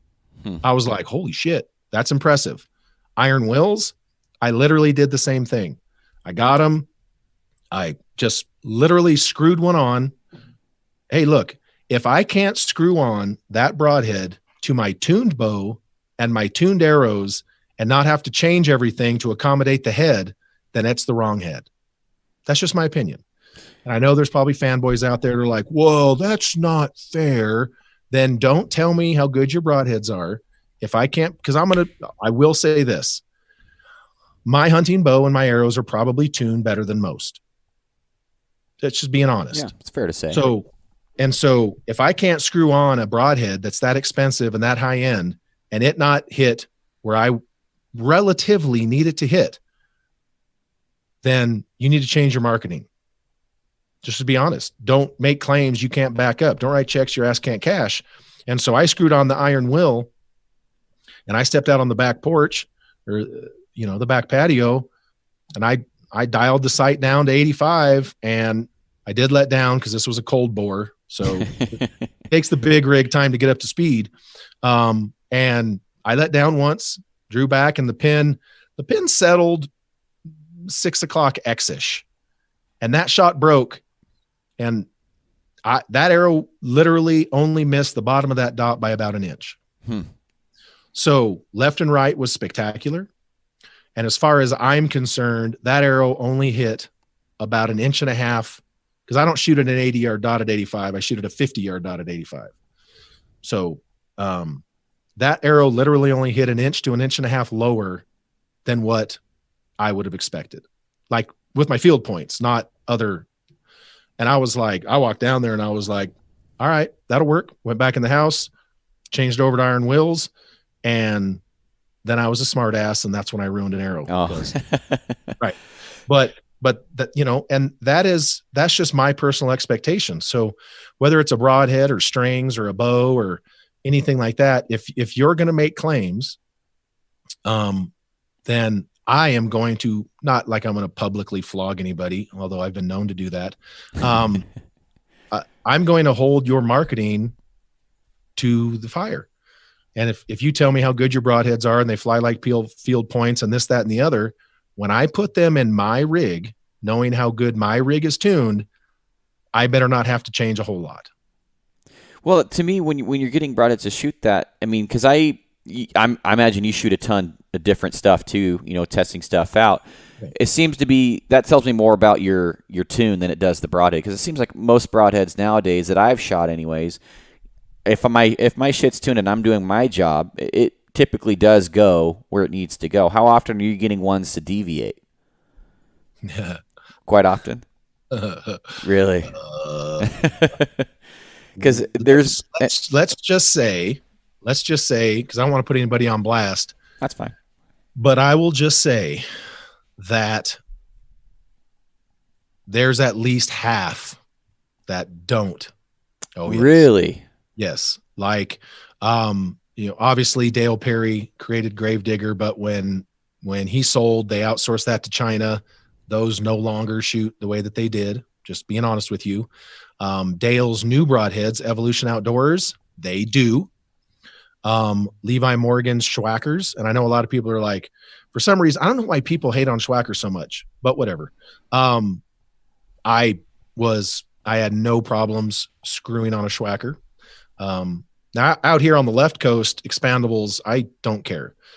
If you were to tell me, Greg, you have to pick one broadhead to shoot forever, I would probably shoot like a 4-blade Slick Tricks or a 4-blade Wacom. But I get to shoot all kinds of other stuff. So I'm only saying that if you were to like put me on an island and be like, you get one broadhead. Really? That's what it would be. But what would be your reason for choosing those? You just like the 4-blade? I like the 4-blade. They are easily serviceable. They have a short ferrule. Yeah, I like that. And so I literally could get by with that head for lots of reasons. Would you choose those over? Well, obviously you would, because you didn't mention it. But the tooth of the arrow, is that because they're not replaceable bladed, or? Yeah. I'm not a huge fan of non-serviceable blades. Now, don't get me wrong, folks. We're talking about like survival, naked on an island type stuff here. So that's what I'm talking about. There's a lot of, for normal hunting applications, I'm just saying that about half of the ones that I've ever tested don't do crazy. What I think they should do. But the original Gravediggers did. When they outsourced them to China, they didn't. Dale's new ones, the Evolution Outdoors, do. The Schwackers did. What's the high end Rage one? Trypan. That one did. The G5 expandable did pretty well. I wasn't horribly upset with those. And look, I'm not doing blade opening test, people. I'm not doing any of that shit. So don't send me emails about, well, I lost an animal. I did that. Yeah, I don't care about all that. That's not what I'm talking. I'm talking just thread that bitch onto my arrow and send it. And where does it hit? That's all I'm talking about. So don't easy on the easy. So, but there have been a lot of them that, dude, I had some that were expensive. I screwed it on. I shoot a 32 inch Reinhardt brick wall, and I almost missed it. Really? At 85. Almost missed it. It hung foam, but not a lot of it. So what is your acceptable deviation at that far away for a broadhead to pass its muster for your expectations? If it's 3 inches off, or paper plate. So 8 with inside an 8 inch or 7 inch plate. Yep. If I screw on a broadhead in my rig And I fire a decent shot. Look, if I make a shitty shot, I literally go pull the arrow and do it again. I don't even care where it hit. I mean, even if it hits in the middle and I know I made a shitty shot, I'm like, nope, that's not a legit. No, it's not fair. And so, but for me, when I shoot at those, I pay attention. I pay attention to left and right more than anything. If it goes a little high or a little low, that I don't mind that, because that means the arrows or the broadhead is generally constant. It's concentric, and it seated in the system concentrically. So left and right is not going to be an issue. But for me, when I do that, I will generally put we'll take a mental note of what a paper plate looks like. And if I blind cold bore shoot a new broadhead in my rig and it hits within a paper plate of that 50-yard dot at 80, I will take a look at it. That's cool. The ones that don't, and I mean, don't. And the good ones, it's just me, and I don't know why, but generally speaking, when I get to the good ones, maybe it's just my tune. I don't know exactly what it is, but the ones that do well, the Schwackers, the Iron Wills, Dale's new ones, Evolution Outdoors, they'll generally just hit a little low for me. And I was gonna say, that's what I found. It seems like I used to shoot mine back when I had my Synergy. I was testing all sorts of broadheads, and it didn't matter what I screwed on there. But it seemed like at about 80 to 90, I'd be about 2 inches low, and they were all pretty unified. And I just couldn't. I was like, must be drag or something. I don't know. That's what I chalk it up to. Like the Iron Will being as big as it is with solid blades, it blew me away. I'm like, I was thinking aerodynamically, wind resistance and all that, it would drag down more, but it just didn't. The Schwacker, there's not a lot there. It did well. The G5 is way shorter than the Schwacker. It did well. They hit almost the same spot. So I think that there's a lot of factors to it. But to be honest, when you get to that point, I generally don't question it. I don't say, well, the Schwacker is a little longer and the Evolution Outdoors is a little shorter and the G5 is a little shorter even. That's going to account for this half inch. I'm not that good a shot. So I'm not even, for me, it's about keeping everything relative. Okay. And if I make that good shot and it's in my allowable thing, or if it goes like an inch and a half straight low, that's a massive win for me. There's been 2 times. Have you had much experience shooting and testing the single bevels out there? Not a lot. Oh, because there's been twice now on 2 different bow setups and 2 completely different tunes where a 45, they would shoot and kill it, but a vertical or horizontal, I don't know, but they all had to be 45. And I haven't talked to anybody that can tell me why I was experiencing that. Yeah, I mean, I don't know. I would suspect that it has a lot to do with how the arrow was initially delivered out of the bow. That's kind of what I was thinking. I was thinking that with the arrow kind of doing the thing and getting maybe wind catching the broadhead. I don't know. I honestly couldn't tell you. Well, the archer's paradox is a real thing. Right. And so obviously if you're shooting with a D loop and a rest, you're going to be paradoxing up and down. And so depending on how that broadhead seats in the air as it starts to be delivered, it can influence things. I've never really, with the 4 blades now, back in the day, I would take the 4 blade and I would fletch them 4 fletch, and I would index the 4 blades with the fletches, and I could stand there at 125 yards and hit a paper plate all day long with those. It was ridiculous. That's funny. I always used to and basically match my blades to my veins and stuff, and I used to do that. Now it's my turn. That's my watch doing it though. But anyways, and anymore, it's just screw them on and go. I used to be way too OCD with it, but right. Well, and so much of it comes down to shot quality, shot execution, and situational awareness. And let's be honest. We're all talking about shooting shit at 85 and 100, and yes, I shot a Scimitar RX at 100. My mule deer, I intentionally stopped at 88 yards and pictured myself in Redding shooting the elk herd. But dude, my bison was at 35 yards. And the majority of shots out there, are generally under 40. Like mathematically, if you add in whitetails, the average shot distance is like 23 yards in the whole country. So it's really about what you're doing. If I go, if I go back to hunt whitetails, I still do the same thing. I'm not going to shoot over 40 yards. Yeah. In Alabama, I wouldn't go over 30. We were hunting crackheads over there. It was freaking insane. I had one jump the string at 25, and I spined her. It's like I aimed low on your heart. Like I aimed where I was told, bottom of the belly, just low heart, and she still spined. And I'm like, what the hell? I'm like, you couldn't shoot one of these things at 40 yards. Right. Well, and that's a podcast for a whole nother time. But that has a lot to do with, that has a lot to do with the veins you're using. Because look, everyone goes, oh, they jump the string. No, they don't. That's bullshit. They don't jump the string. They hear the arrow coming. See, I want to see studies done on that. Do you have anything on that? And that's another podcast, I'm sure. I have a $400 digital decibel meter that just came in this week. So I will be actually renting a big building here to do it. But if you want to see a in the field test, go, I believe it's DCA Custom Arrows. Yeah. He actually did it. Okay. And he just put a microphone down on the target, but dude, you hear veins coming like a Mack truck. And so if you're shooting a 2-inch high profile vein, whether it's I'm just going to say this out loud, whether it's a Blazer, an AAE Max Hunter, any ANY, any 2-inch high profile vein is loud, period. That's it. They're loud.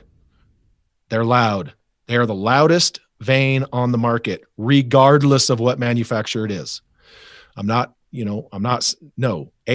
2-inch Max Hunter is loud, just like the Blazer is. That's it. It's a fact. So it's a matter of the pocket. It's a matter of the size of the air pocket, the slope, how quick it drops off on the back, all of it. It's loud. So if you go look at I believe it's DCA Custom Arrows on his video, the AAE Max Stealth was hands down the quietest vein, period. The next one was Attack Vein, and then you go down the list, but the most popular vein in the hunting world right now is the loudest vein. And if you really want to see how loud it is, not behind the target, people don't. Well, I've done it. We have a plywood. We stand off to the side and you shoot past it.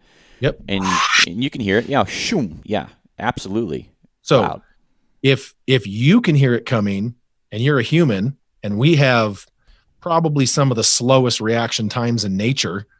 If you don't believe that, just go on some of the internet pages now showing stupid people doing stupid things. But if we can hear them coming, and we can mentally react like, oh, here it comes. Oh, there it is. Oh, here it comes. Oh, there it is. Imagine what an animal's doing. Right. They're hearing the arrow coming. That's what they're hearing. So the quieter your arrow, the more lethal you're going to be. And that's just what it is. I want to see a study done, and I think there's a guy, Ranch Fair, he might have done this study already, but he does heavy arrow builds and stuff like that. But I want to see somebody actually document that shoots a shit ton of animals using a very loud vein and then a very quiet vein, and see how often the animals are reacting or jumping and the success rate, and just put a study together with that, because I'd really love to see some data on that. I think that would be awesome. Well, I've been working with a couple of guys in the hunting industry the last 3 or 4 years that have done that. Greg Ritz and Lee Lakosky. I don't know if you've ever heard of them. Lee Lakosky's been around a bit, and Greg Ritz is kind of successful as well. And they've literally taken their video footage from prior vein builds, and they've literally put lines on the screen to measure drop of the animal. And look, they're shooting extremely quiet bows. Bows are not an issue here. So this is not 20 years ago when everything sounded like a 2x4, but two 2x4s slapping together. But now the bows are so quiet, the bows are not an issue. And they're literally seeing on video, now that they've switched over to quieter veins and quieter arrow builds, they are seeing whitetails Now, mind you, these guys aren't hunting stupid in the rut 1.5-year-olds. They're hunting 180 to 2-inch, 180 to 220-inch studs who are not stupid, and they didn't get that big for no reason. And they are dropping significantly less on film measured than they were with prior veins that they were using. Really? Yeah. So I've been having these conversations with people for quite a while. So, that's what it is. And there are some companies that don't want to really acknowledge that because they'll have to change the game. And right. Well, if there's, if that's been done, I would absolutely look at changing my vein setup, because to me that would just make it a more, and if I can get the flight and everything that I like and that I need out of a quieter vein, why wouldn't you do that? It just doesn't even make sense. And there are, I know you work for A&E, and I got to get going here soon. I'm sure you do too. I can see it's dark in your windows there. It was light when we started, I think. I know you have veins that you have to use a primer pen and all that stuff. I'm not a big fan of having to buy extra shit to use extra shit. So do you have anything that is a low profile that you can just use a glue and just be good to go? Or absolutely. I mean, walk me through that, because I like the iron wheels, but I don't like having to protect them from rust. I'm not that kind of consumer. I'm just the wrong guy for that. Absolutely. And so the reason for that, and once again, this is regardless of manufacturer, period. So everyone understand that it doesn't matter what manufacturer it is. The urethane content of the vein determines the adhesion process. Our Max veins, Flex Fletch veins, Tack veins, bunches of veins out there have a high urethane content because that makes the vein stiffer. Well, the higher the urethane content, you have to use a primer pen, because you can't open up the pores of the urethane to accept adhesion without a primer pen. So that's why lots of vein companies out there, you have to use a primer pen on because of the urethane content of the vein. So there's that. Okay. Yes. I'm glad. I did not know that. I've always wondered. I thought it was just too stiff or something. Nope. So it's the material. Okay. So at AAE, we have our material we've been using for like 45 years called the Elite Plastifletch material. And so we have the EP line, which is everything we make for Easton and all kinds of stuff. And it's a lick and stick material. And so it comes from the factory with a pre-applied activator. So you don't have to prep the vein in any kind of way, but that is a lighter, less stiff vein. So what we did a couple of years ago was we started to look at it and say, okay, how can we use our Elite Plastifletch, quote unquote, lick and stick material to create a vein that is going to dynamically perform like the higher urethane veins? And what we did was we started working on a technology called base dynamics. And what that is those veins are called hybrids. It's called the hybrid vein. It's a lick and stick. You don't have to prep the vein at all. It comes with a pre-applied activator from the factory. You just put the glue on, stick it, you're good. But the base dynamics technology is basically what we did is we had started to address the relationship between the base of the vein and the body of the vein, and how that relationship dynamically affects the stiffness of the vein. Meaning, for pretty much every company out there, the base of the vein is to hold it onto the arrow, and then the body of the vein does what the body of the vein does. Well, we started looking at that correlation, came up with base dynamics. So basically what happens is if you feel one of our Max veins in your hand, you're like, that's pretty stiff.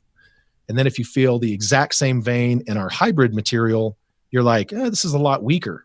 However, once you apply that hybrid vein to the arrow, that's when the base dynamics kicks in, and that vein dynamically performs much, much stiffer than the material would generally allow. So you can have the Max material vein and the hybrid material vein and have veins that perform very, very close. So yes, I would want a hybrid is probably what you're saying. Correct. Absolutely. And if you do go with a less stiffer vein, you would probably need more surface area to make up for that lack of steering that you're losing. Generally speaking, yes. A weaker vein is a louder vein. You're going to get more flutter. You're going to get less corrective action in in a shorter distance. So our max veins and our hybrid veins both have stabilization ridges on the vein. So if you feel the vein, it actually has ridges on it. Right. Yep. That's not for decoration. That's for rigidity, and that's for stability, because it basically, like why do people flute the barrel of a rifle? More Cool it surface down area. quicker? Yep, more surface area, so it cools quicker. So we've basically reverse fluted a vein. Now that vein has more surface area. That makes sense. Makes a lot of sense. Huh. That's Well, what that's a whole nother podcast I want to get into, because I know we didn't even get to hit that, but I think we got about 2 hours. Yeah, right at 2 hours of good content that'll lead us into another episode if you're willing to come back on the show, man. I had a blast talking to you. You bet. Absolutely, buddy. Anytime. I appreciate you having me on, and keep up the good work. Thanks. Will you give some people the contact information, how they can find you, a little bit of info on your podcast before we get off here? Absolutely. I mean, for those that want to follow me personally, it's 4BigGP on Instagram. On Facebook, it's just Greg Poole. I am maxed out on friends, which is shocking because I'm a giant asshole. But you can follow me on there. I am going to start putting out more stuff on my athlete page. Bo Junkie Media on Instagram. It's just Bo Junkie Media. Bo Junkie Media on Facebook. It's the same. If you want to listen to the Bo Junkie Media podcast, you can find us on pretty much every damn platform there is for podcast. Libsyn, Podbean, Stitcher, you pretty much name it, iTunes, all of that. We're on all of them. And then, of course, if you want to find out more about the AAE veins, you can just check out ArizonaArchery.com. Awesome. Perfect. That's how we get down, son. Well, let's get you back on here fairly soon, because I want to continue this conversation, and I really do appreciate your time, man. Sounds good, brother. All right, see ya. All right, bye. All right, that's this episode of the podcast. Thanks for tuning in. If you haven't yet, please check out the YouTube channel. Google my name, or search my name on Google, Garrett Weaver, or On Point with Garrett Weaver. I'll pull right up. I've got 2 podcast channels, one for the podcast, and then one that is just my name, Garrett Weaver, that does all the other hunting-related content. So there is 2 channels there, and if you guys want to listen to the podcast on YouTube, just type in the On Point with Garrett Weaver one, and then for all bow hunting other related content, just type in Garrett Weaver. And outside of that, appreciate you listening. If you want, check out Greg's Instagram, Bow Junkie Media. Greg Poole is his name, and just a lot of great content there. Great guy, and I look forward to having him back on the show. So outside of that, appreciate you listening. Please tune into the next one, and I will see you at the next one. Bye.